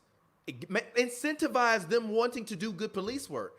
I don't even feel like cops are being incentivized to do good police work. They're only being incentivized to get numbers. There was to generate money. Go ahead. There was a suggestion. I was watching this Dick Gregory interview and actually, and that was a suggestion he had is make cops put them all on insurance and give them something, like give their kids, like free schooling or something like that, or give everybody free schooling for the kid or something that they can't afford to lose, and then make a situation where you do something, then you lose your license and you get dropped. And now all those benefits that you had get taken away. And even if you are racist, let's see if you hate me more than you hate feeding your family. Yeah, and I agree, because most of these guys, when they get caught doing heinous stuff, they get a divorce or divest all of their stuff so that way all of it can't be caught up. I agree. But also, even with that being said, I think that regardless of circumstance, if you are found guilty by a jury of your peers to have used excessive force, all of your pension is gone, player. And we're going to put that towards a fund that helps the people that have been victims of police brutality. Because I don't believe that we should continue to incentivize people, whether it be long-term and you being allowed to keep money that you benefited while being a criminal, or continue to benefit off of money that you had while being a criminal. There is no incentive for you not to do the wrong thing if you are a police officer, other than the fact that you may be seen on video or you may have a partner that may snitch on you. And more times than not, they're not going to snitch on you, because we saw the other guy that was standing there, the Asian fella that was bald, that literally just stood there while they beat him, and they put their knees in the man's back and killed the man. And his murder has been officially ruled a homicide as well. So it's not a natural cause. They didn't rule it to be a natural cause, including the medical examiner and George Floyd's personal team, family team hired an independent medical investigator and examiner, and they both ruled it to be a homicide. So we are looking at a murder. We are seeing the participation of murder in front of our eyes with the smile in his hands on his pocket. I understand that there might be some people out there that might be hell-bent on being anarchists, but that does not mean that the police should be the people to serve and preserve order. I would much rather have it where you organize with the military to have the military come out and deal with these protests than for you to have the police officers that are ingrained in society and embedded within these communities. So even if you don't see me that day, you might remember me from that day that I was protesting and I was screaming and I was angry because a black man got murdered. And you might be thinking, I'm gonna fuck him up because I saw him out there that day and he was trying to interfere with my liberties as a police officer, because police officers at this point act like they are their own race. When the last time I checked, they got signed a check just like everybody else. They get signed a check. The people that work at Google don't say I am Google. They don't say that. They say I work at Google. They don't say I am Google. Police officer, I am police. What is that? That's not a race. That's not a creed. That's not a denomination. That's a job, a task. It's time for change. Go ahead. I'm sorry. And then we can get into final thoughts before we get out of here, because I know we get a little long-winded. There's also, I think, a huge disconnect between like not only law enforcement but the people above it, like in the city. Like when it comes to the mayor and everything like that. Like for example, like I was talking about Giuliani, but even with De Blasio, like De Blasio's over here, like you saw what happened in New York. We all did. And then you're gonna say they did a good job? Like, bro, you had two cop cars almost run over a group of protesters. How can you tell me that's a good job? And then they arrest your daughter for protesting. And then the union, the NYPD union Twitter, which is a whole nother story. They're basically like Trump voters also, because they tweet like Trump too. I can imagine. They basically threaten you on Twitter about like, well, your daughter is a criminal, and they basically doxed him. And that's her. And then he tries to blow it off. And it's like, listen, I understand, like, the NYPD is the biggest force in the United States with police. Mm-hmm. But why are you kissing ass to them? You're the mayor. You run shit. Why? Even the mayor is scared of New York NYPD. And it's the wildest thing ever. Yeah, and but that brings up a whole nother thing. Go ahead, Pavy. Yeah. I'm sorry. Go ahead. No, I was going to say, it's a whole nother thing, too, because then now you have this thing where you're the mayor, you're scared of the cops. Then the NYPD commissioner realizes that, and then the union realizes that. So when you come and see, okay, yeah, this officer did this officer did this officer did this, and it goes to the union, you know what they're gonna say? They don't fucking care. They're gonna be like, all right, well, you want to fire him, but we can't because the mayor's scared to speak up. Like it amuses me how like he's just like it's one thing you talk about. Oh yeah, like we don't want to hurt protesters and we don't want to hurt looters and then the blurred line between protesters and looters is absolutely ridiculous now. Yeah, I'm sure I know some people who might have looted. I'm sure I got family members in Chicago on the South Side. Them ghetto, I ain't seen them ghetto motherfuckers in years, but I guarantee you a few of my cousins was probably in there. If you're being a peaceful protester and you're fighting a good fight, like I wholeheartedly appreciate that. I've been protesting peacefully. God bless you, and I hope you make it home safe every night you do it. I've been protesting peacefully when I can. Then there's the people who just loot just to loot, and it's like you're the mayor. There's videos everywhere where you can obviously see who's antagonizing protesters or antagonizing police to act out. There's such a divide, and then you end up not even like acknowledging that and just decide to kiss ass to the cops who are acting way out of control. Pavy, I'll give you a chance to rebut to what he said. I know you had a thought during what Nelson was saying. Go ahead. Yeah, but see, that brings up whole different conversations about who really runs these cities. Which is like who is really the people running these cities? How much power does the LAPD have? How much power does the NYPD have? How much power does the CPD have? How much power do some of these big police forces have? How tapped in are they? It brings up a lot of different conversations. Like, do they rule the mayor? We don't know. So it brings up a lot of different conversations that I don't know if anybody wants to have. Which is why I also think why changing things is so hard and like such a tough fight, because it makes people have conversations that they really don't want to have, because a lot of people's skeletons might come out the closet if they had these conversations. Exactly. Yeah, I agree, and they definitely do need to be had. I mean, we have to, and this is the other reason why, I know that that we are a basketball platform and that we cover hoops, but like I said on the other day on Hoops and Brews, man, if we don't have our civil liberties, what good is having a brand? It ain't no fucking basketball going on right now. So I personally enjoy the fact that I can leverage this platform, and even if it's just 10 people that we can affect, or 20 people, or 100 people, or 1,000 people, whoever watches these videos, for us also, I think that as us being people that have documented and been people that have documented history over the past 4 years in terms of documenting NBA history, but we've also been documenting culture history over the past 4 years. We've done a bunch of stuff. I personally feel obligated to get on these airwaves and talk, because even when I'm, people are tweeting and texting me and telling me stuff and wanting to hear my voice and my opinion. I mean, it's only so much talking I can do to everybody. And obviously, if you call me and I know you personally, I will talk to you about what's going on, because I'm struggling dealing with a lot of this stuff too, and I'm trying to deal with it. And even as someone who's just gonna be a future father, like I'm thinking to myself, like, man, I'm gonna have to raise my child in the middle of a civil war, or birth a child at the dawn of a civil war, or birth my child at the dawn of a lot of people dying because we went out and protested for our rights until the establishment basically allowed us to get killed and kill ourselves because we got sick. So it's a lot of those things that have been going through my mind, and I understand everybody's plight and everybody's pain, but I definitely appreciate everybody that joined today and talked. Pavy, I appreciate you. Nelson, I appreciate you. JDP, I appreciate you. And Illi, I definitely appreciate you. Scott, I appreciate you as well. I'm sure the next day or whenever something else crazy happens, I'll probably do this again. My only goal in this format is not about money or views or whatever. I don't really care about that. It's just for me to, continue to have an honest dialogue and an honest conversation.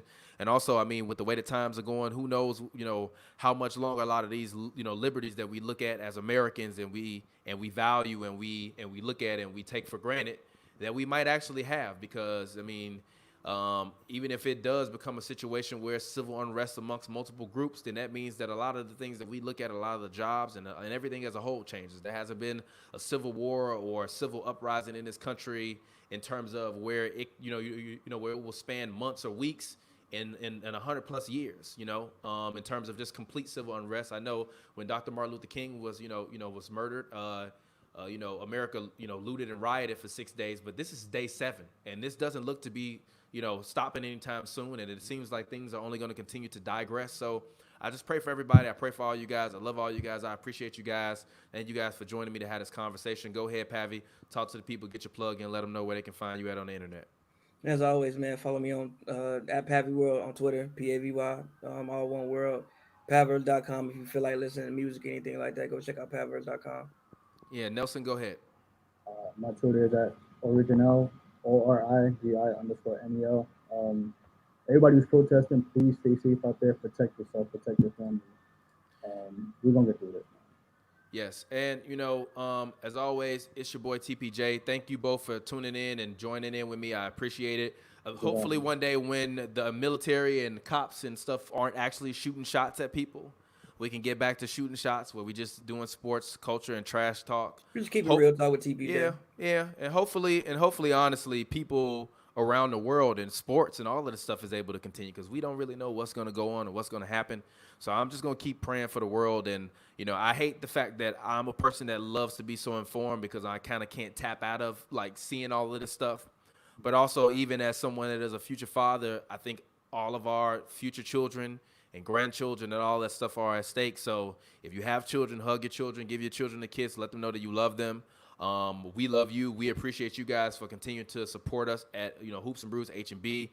If you feel so kind to join, to donate to our Patreon, feel free. But also, if you're gonna donate to our Patreon, go and donate to a meal service or something in Chicago or one of these places where these governors or mayors are stopping meals for the poor. And make sure that you do what you can to continue to stay aware. And if you need to tap out, like Illi said, go ahead, feel free to tap out. Me, I'm actually gonna try to tap out a little bit tonight, if I can. But I love all you guys, man. I appreciate you. Thank you, Pavy. Thank you, Nelson, for joining in. I appreciate it. Man. All righty. So for all of you followers out there, for my final address, I just want to say, as I said before, I love all of you guys. I love you guys. And I think that what we all need to realize is that this is a black issue. But we, as black people, are Americans. We are fathers, mothers, children, daughters, sons, grandkids, fellow gamers, fellow tweeters, fellow vloggers, fellow personalities, fellow tweeters, fellow YouTube uploaders, fellow Instagrammers. We are your fellow man. And when you see our civil liberties being, violated and misused, it can happen to you. And it will happen to you if you allow it to. And if you allow this culture of racism to continue to permeate throughout America. I do not agree with looting. I do not want you out there to go looting. I do not believe that you going out there to loot is right. I do not believe that of those 40 million out there that are unemployed that lost their job due to this COVID thing, I don't believe that that's right. I don't believe that us, losing our livelihoods and the government that supports us and that, was, a week ago trying to force us outside is now trying to force us inside to essentially keep and, suppress our rights. I just hope that you all utilize your right as an American. Do not go out and loot. Do not go out and loot. Do not go out and loot because I am a peaceful protester. And regardless of what I think, I know they, and when I say they, I mean the racists and the bigots will utilize you going out there and looting as an opportunity to say that people like me are going out there and looting and doing those same things, when in reality, people like myself are going out there by the thousands, the hundreds of thousands, the millions going out there and speaking peacefully. But actually, we have Glasses Malone. Glasses, I was about to log off, but obviously you just called. You live in LA. You obviously saw what the president said. I've been seeing a lot of cynicism in your tweets in regards to the president's actions. What are your thoughts on the president's actions and what's going on? All gun bumping. All gun bumping. Really? Including the militarized, and the military and the militarized police force that's going on right now. Did they start shooting yet? Because of the loot, they stopped. Not yet, but I mean, it's also not dark. You know what they like to do when it get dark and they feel like they got a little bit more coverage. Y'all still scared? I'm not scared personally. It's not them. It's the rest of America that I'm worried about. It's not really the police that I'm worried about. I'm not worried about the police. Not worried about the military. I'm worried about the rest of America. All of those racists out there that have been, creeping in the closets. Those Amy Coopers that'll see you in the park and really want to call the cops on you. And now's the time. Now is the time, I feel like, especially with the rhetoric that's been going on, that this dude is really trying to activate some evil stuff. And I know that you, being a person that is a strong-willed, strong-minded person, also a person that believes in firearms and firearm technology, is not a person that is going to back down from any racists or bigots or any of these groups that come and try to cause a mess. But I mean, even with that being said, there's still children and things of that sort out here. And yeah, I understand people looting grocery stores and all that stuff, but what you gonna do after all that's done? What's gonna happen to those stores that are in your neighborhood that you can't go to no more while you waiting on it to get fixed? That's the only thing that I worry about, especially with those pharmacies and all this COVID stuff. And I know you've been a person that hasn't really been worried about COVID, but go ahead. You froze for a second, but go ahead. I can hear you. Hello? Glasses? Can you hear me? I can hear you. You can talk if you want to. Glasses? You got me? Yeah, I can hear you. I can hear you, but your video is still frozen, but I can hear you. Okay, I can see you now. Go ahead.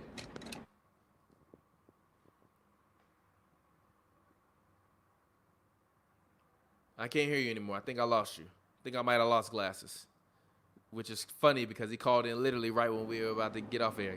I can hear you now. Talk. How about now? Yeah, I can hear you now. You good? Yeah. Now, what was you saying about the stores and? No, I'm just saying. I understand you're a person that has been pro looting or at least pro the diminishment of resources that's been going around. I'm pro expressing your frustration, however it benefits you and how well it gets the message across. Okay.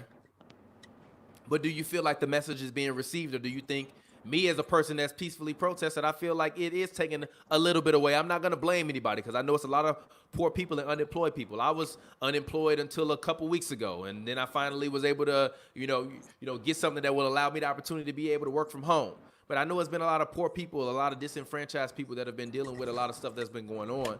But my question to you is, okay, yes, you can diminish those resources right now, but if you ruin that store, what are you going to do when you're waiting in the meantime for all of these assets and these goods to be replenished? Like, that's my only issue with all of this stuff. Like, I'm not even so much upset at the people that's just straight up stealing. But at the same token, you don't have to loot and destroy the business. I used to work at Old Navy downtown, because I used to work at Old Navy downtown. And it was plenty of times where I would see people steal and grab a handful and run out the store. Every store that's in your neighborhood, not every store in your neighborhood is a store that's owned by a corporation or a store that's subsidized by a corporation. It's not about racial, right? I know it's not about race. I know it's not about race. It's the system. But even if you are a person of different races in your neighborhood, it's different races in your neighborhood. These store owners got different races. It's not just about the races. I get people going out there and robbing Walmart because Walmart might be subsidized by the government, but you're not hurting Walmart when you go and you rob the stores that's in your neighborhood, or you loot the stores, or you loot and you destroy or set fire to the stores that are in your neighborhood. And now I know that there are a lot of anarchists that are out there that are committing anarchy, and those people need to be locked up and brought to justice. But also, if you're a looter, I'm not gonna sit up here and call anybody wrong, because I don't know what's in their shoes and I can't count the money that's in their pocket when they loot. The thing that bothers me is when I'm seeing these businesses and these stores completely destroyed and ransacked, when that's the store that you go to every day to get your goods and your groceries from. Where you gonna go once it's gone? Where are you gonna go once it's gone, Glass? You gonna go back to the big corporation that's in the middle of the city, the Target that's in the middle of the city, the Walmart that's in the middle of the city. Well, just think about it, right? Like, so I can't speak of what's going on in other towns. I can speak on what's going on in our town. In our town, they actually got it right. We got it right with this riot. We not burning things up that's in our community. We burning shit up that's in other people's community. And I'm going to show you how fast their stores get rebuilt versus how long it took for our stores to get rebuilt. Okay. That's the one thing. I don't know what's going on everywhere else. So in Compton and all of those places, because I know you tapped in, ain't nothing burning down. Ain't no black businesses being looted in Compton and all those places. Black businesses being looted in Compton, Watts, and on the east side of Long Beach and Linwood. It ain't no businesses right there for the majority part being looted already. You don't see no fires going on over there. All these fires in Los Angeles are in Beverly Hills, Santa Monica, West LA, off of Fairfax, the places where you're trying to get the message out to the people of how fed up you are at the systematic oppression happening to the people that's underprivileged. That could look like me, or could look like people that look close to me, or people who feel like me. Yeah, I look, and as I said, like I said, I don't live in Compton, and I don't live in Mid City like I used to. I used to live a little bit closer in Mid City, near those areas, near Baldwin Hills and all that. So I can't speak to what the climate is in those neighborhoods. So if you're telling me that that's not the case, then okay, yes, touche. The ideology amongst those that are committing acts of looting and all that stuff aren't doing it. But also, do you just believe that peaceful protest is not going to work? Because No. I'm a person, I believe it works. It does. That's the only No, way it you get doesn't. reform in this country. Okay, then what happened with Diallo's case in New York? When all of the police officers shot at him roughly 45, 46, 47 times, if I remember correctly. It was obvious. You know what I mean? It was an obvious mistake that cost somebody their life. What happened? All the peaceful protests, they charged them all with first-degree murder. It was a peaceful protest. Nothing happened. It was a peaceful protest on what happened to the little girl in Kentucky, Breonna Taylor. It was a peaceful protest. Nothing happened. When the hell has a peaceful protest ever helped one thing? A peaceful protest are for peaceful problems. You know what? If the company lay off too many people, peaceful protest. If the mailman is taking too long with delivering the mail in the ghetto, peaceful protest. When motherfuckers start getting killed, TP, it ain't no peace. What do you mean peaceful? Yeah, but I just worry that we are on the brink of a civil war, and I don't think this civil war ain't gonna be just about color. It's gonna be about more than that. It's gonna be about us versus what is perceived to be the ruling class. So that's the only thing that I worry about. You can't let it's fear not about stop you fear. from the It's not about fear. It's me what being a person where I grew up and I didn't see too many of my cousins and people that I knew get murdered. And I don't fucking like seeing people that I know or that I love or that I care about or people that I know, love, and care about get murdered. So murder is just gonna get more fucking murder. Do you like the standard that they living in now? Are you appreciative that they just alive at this standard, living at this substandard life, this subpar quality of life, this standard of where you walk outside and you literally are in trouble all the time. Nobody got enough economics to care about their life. They don't know how they're gonna pay their rent. You think that's better? Man, no, I don't think it's fair. I don't think it's fair. But I don't think matching it with murder is fair either. But that's not about matching it with murder. I don't think matching it with violence is fair either. Listen, but how do you not? How is violence not matched with violence? In which world is that not true?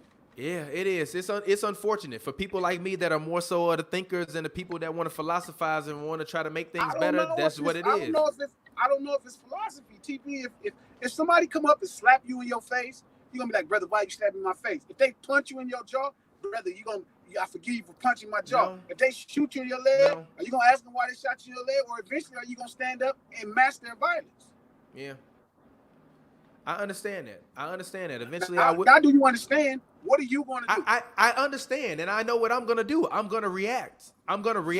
But also, with that being said, I've always been a cooler head. So I've always been one of the people to keep my homies from going out and trying to do some wild shit. So that's just who I am. I understand what you're saying, but at the end of the day, and honestly, I'm not gonna continue to allow myself to be abused, obviously. But so at the same, 8,000 black men murdered in this country. Yeah. Right, 8,000 black men murdered in this country at this point, TP. Goddamn, how much longer are you gonna be okay with the abuse and ask them to listen to you, complain to them about the oppression when they oppressing you? Yes, I understand. I really do. I understand. That's why I said it's a dilemma for a person like me It is because I can see myself going and peaceful protesting and knowing the people that called me because they didn't see that I've been protesting that are like, yo, what can I do to help make a change? So I know that even me getting other people, regardless of whether I think they can help me or not, because in my eyes, if you're not going to be an ally, you're not working with me. If you're not working with me, you're working against me. So even the people that are normally not my allies, that I can at least get to call me and be like, yo, TP, what can I do to help be an ally? Even if it ain't going out and marching, how can I just at least work on myself? That's not going to happen if I'm not out there making my voice heard. If I'm just out there doing shit and breaking shit, the people that's gonna really be the people that's gonna institute change, because the people out there that's looting and doing all that stuff, they're not gonna be the people that's gonna organize and make shit happen, or they're not gonna be the people that's gonna go out there and vote. You more times than not, it's gonna be the people that's there protesting peacefully, trying to get the shit done. And all it's gonna do is wind up me seeing all these people on my TV screen getting fucking murdered. Ain't nobody ever got that many people got murdered in life. You can't have fear of things that ain't gonna happen. And you can't be scared of actually standing up for yourself, Tom. I'm not scared of standing up for myself. I'm standing up for myself. I'm utilizing my rights. How many times are you gonna yell at somebody kicking your ass in the fight? How many times are you gonna yell, please stop kicking my ass in the fight? How many? They kicking your ass. They are kicking your ass. They are whooping your ass. And you keep saying, I want to be peaceful. We should find a pit in the mouth. I want to find a pit in the mouth. How many? 8,000 times. Eventually, you got to come to the conclusion, ain't nobody caring about what you talking about. So then you think that guys like Martin Luther King and all those guys and those teachings that they preach in terms of being peaceful and stuff, or I mean, was it all for nothing? I mean, because that's essentially what it sounds like. Martin Luther King, I mean, it just sounds like a pessimistic viewpoint of like, yo, like fuck it, us talking about it ain't gonna make it work. So like, fuck it, let's beat their ass. It's like, yo, they gonna beat our ass regardless. I didn't say beat their ass. I never said, hey, let's go to war. Yeah. You don't even know who you're going to war with, right? Yeah, we really don't. Listen, if you draw a line in the sand right now, right, and you have the system against the people, that's what's going on. The system against the people. This ain't just about the murder of George Floyd. This ain't just about the murder of Breonna Taylor. This is about systematic oppression. That's an economic thing first that allows people to have less value for other people's life, right? That's what it is. Simple as that, right? So when you look at the line, right, on who on which side, you can have somebody as black as Mayor Keisha Lance Bottoms speaking for the system, and then you could have somebody as pale as Governor Cuomo speaking for the people. Because at the end of the day, that line is blurred. It don't even matter. So it ain't like you can actually start a war. There's no war to start. So then how can we fix this? Or is it just not fixable? It's no fixable, because how do you change the mind so of then somebody what's left? literally? Listen, how do you change the mind of somebody, right, who has been a controller, who has owned you, literally that could buy and purchase you out the store like we buy pork chops or steaks for 400 years? How do you break that superiority complex? How do you? How do you break that superiority complex? How do you break that? It's impossible to break in my mind. And if it was gonna break, it's gonna take 1,000+ years. It took 400 years for them to get there. But why does it have to? This has been my thing too, because I saw this video. I'm not sure if you saw this video online. I'm not sure where it was, but there were these 3 black guys and they were talking. It was like a 45-year-old, a 31-year-old, and a 16-year-old. Yeah, I seen it. And the guy's like, I'm 41. We've been waiting. You got to talk to the next generation so they can get better and they can change things, because what we did ain't working. It's like, yo, we are living in the now. We don't have to wait on tomorrow to change things. I don't have to raise my son 18 years. We can. But I'm telling you, then who's going to how do you change it? If the oppressor don't have a reason to change, he doesn't change. You got to remember why slavery was abolished. It wasn't about, I feel bad for what's happening to people. It was because economically it made sense to win a war. It was an inevitable step to win a war. It made financial sense. The actual person who did it felt it was wrong because you were taking property from somebody else. So it's not like they're going to wise up one day and be like, this is wrong to oppress people. That's not what's going to happen, TP. That just ain't how it works. It just don't work like that, dog. So then what do you say to somebody like myself who, and I won't lie, for the first time in my life, I actually thought like, yo, because like I told you before, I grew up on the south side of Chicago, 54th and Wabash, right where they looted that mall last night on 55th and the Dan Ryan. Grew up right there, spent a lot of my years there. Drug dealers living upstairs, gang members on the block, mama a school teacher of 4 kids trying to figure out how to make it. So I grew up in the middle of that shit.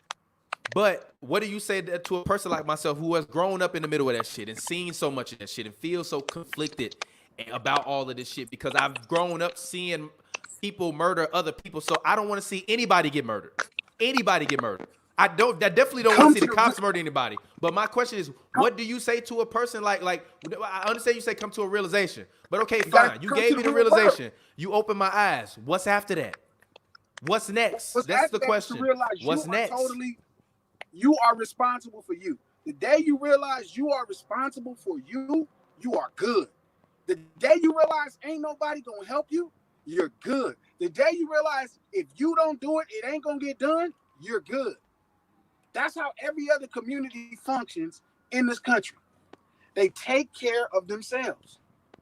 So if you're not literally going to take, if you constantly keep asking for white tigers to change their stripes, you are talking like it's like asking water to not be wet. Okay, so like I said, then where do we go from here? What's the solution?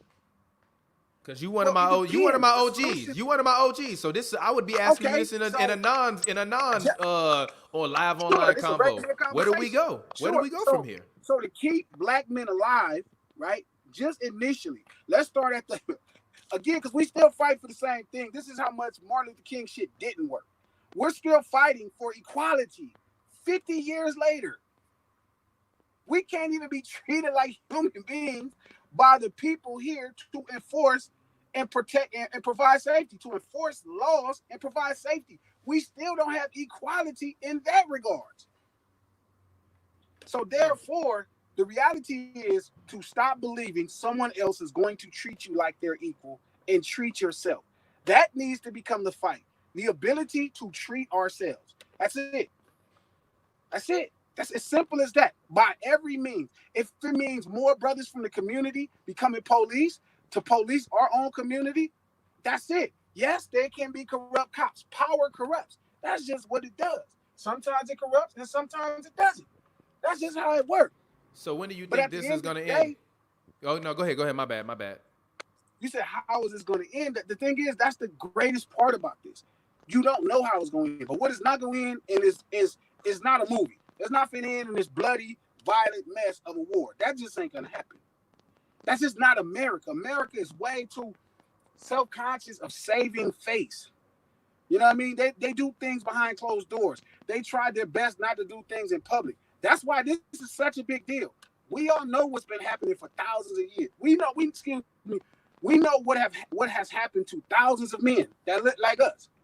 Yet it's not as public. That's why it's a big deal, because it's public. That's it. So you think America is gonna go on TV and just shoot a bunch of people in public? The leader of the free world, the leaders of the free, no way. It just don't work that way. The reality, the solution is to realize that these motherfuckers ain't gonna never change. And eventually, no different than any other community, to treat yourself. If you don't like the way other people treat you, treat yourself. Stay away from the motherfuckers as much as possible. Just like they have lady cops, when a policeman pulls over somebody and it's a lady, they have a lady come deal with them. Okay. It's a breakdown in communication. It's a breakdown in lifestyle. It's a breakdown in everything. So therefore, we shouldn't even be interacting with these motherfuckers. That's where we at. Because every time we do, it goes left. It may go straight for a while. Eventually, it goes left. It never goes straight. And the reality is, yes, black cops can be corrupt. That's true. Brothers from the community, people, not just black, people from the community can be corrupted by the power. But guess what? I'd rather get killed by some guy that's trying to do the right thing from Watts than some motherfucker doing the wrong thing from Huntington Beach. Yeah. Understandable. It's okay when I do something to myself. It's not okay when you do something to me. That's my problem. When I do something to me, when I mean people from my community, when I do something to me, that's my problem. Mm-hmm. When you do something to me, we got a real problem. And that's just the truth. You it's nothing to be scared of. I know, right? You don't want people to die. Get it. I don't want people to die. I wish nobody had to die. But guess what? Nigga, people got to die. Now you got to determine, are you going to be one of those people, and what you're willing to do to not become one of those people who have to die early. It's no different when you change your nutrition, you feel me, to prolong your health with how you eat. It's the same thing in these streets to protect yourself alive. It's a curfew in LA. I'm driving, I don't give a damn about no curfew. This is my shit. I am the people, these is my streets. Period. If the police pull me over, I have the same explanation as him. I'm a grown ass man. If you want to write me a ticket, take me to jail for that, cool. I done been in jail for much worse. But ain't nobody gonna tell me how to live my life out here. Yeah, I know. You I don't can even wear a distinguish mask. my own sense of justice. You don't I even can wear a distinguish. mask. I know it's fair. I'm a way more fair person than the system. Way more. So I don't trust their justice system for shit. I'm much more fair. So again, I treat myself. I allow my people to treat myself. I allow you. I come fuck with your platform. There's been a ton of white people. News, share. People want me to talk. Bro, I'm not fucking with y'all. You are the problem. Even if you're not bad, you're the problem. Feel me? It's about us. It's about us. We are our problems and we are our solutions. They can do nothing but cause problems because we allow them to. And we allow them to cause problems for us. Eventually, we should be fighting for them not to have nothing to do with us. If it was up to me, we have our own motherfucking island, our own place in the city, no different than Indians have reservations. I'd rather deal with the poverty of that than constantly walk outside and be worried if somebody gonna gun me down just because they misunderstand what I'm talking about. Just because they don't understand my movements. Just because they're scared of who I am. Yeah, my homie Illi said the same thing. He said that he would system. rather be shot by a black cop or live in Africa amongst black people with black people being the people to fuck him out of his rights than people that don't look like him. Hell, that shit is the truth. I'd rather be shot by a motherfucking gang member than some white policeman from Newport Beach. Yeah. It's more honoring that. Understandable. Then I got to cry to these people and beg them, please, this is my dad trying to get justice. Justice from who? How you gonna get justice from somebody who don't even know how to be fair? That's understandable. I appreciate it, Glasses. I'm about to get out of here, try to enjoy my night and my dinner. I thank you for always for joining me. I'll get up with you later. I know. All right, stay safe.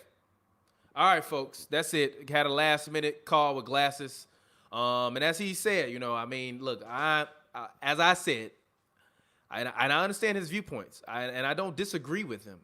But as a person, like I said, myself, the person that is always tried to be a peaceful person because I grew up seeing so much murder all around. I don't want to see it. But there is also no other way around what's going on. So, you know, I'm just hoping that I won't be one of those people that, you know, we have to hear about or worry about when it comes to protesting, you know, that, you know, these police are abusing, because I don't believe that I will stop, you know, protesting when I have the opportunity to, or when it's safe. So, you know, I don't really know what else to say other than that, you know, I love all of you all, and I want all of you all to love and have compassion for fellow man. I am not one of those people that believe that we all need to be separated. I believe that we can find some commonality because we all came from one people. So it's unfortunate everything is going on, but I'm going to continue to stay tapped in. I hope you continue to stay tapped in. Thank you all for watching Real Talk with TPJ episode number 2. We have black men as well as minorities having an honest conversation about the George Floyd protest as well as Donald Trump's reaction. Apologies if the brand name on the corner earlier said 530 is actually, 531 or 530 is actually June 1st. I do appreciate all of you all so very, very much for joining this live stream. Please be safe, and hopefully, next time I'm coming back on here, we can talk about the murderers of George Floyd being brought to justice and all of this violence and everything that's going on being able to quell. Be safe. I love you all. Thank you all for participating and allowing me to utilize my platform for something bigger and better than myself. I pray for you all. I love you all. Stay safe. And until next time, do what you can. Keep on rocking, and I'll get up with you later. This has been your boy TPJ with Real Talk with TPJ. Thanks for tuning in. Until then, peace out.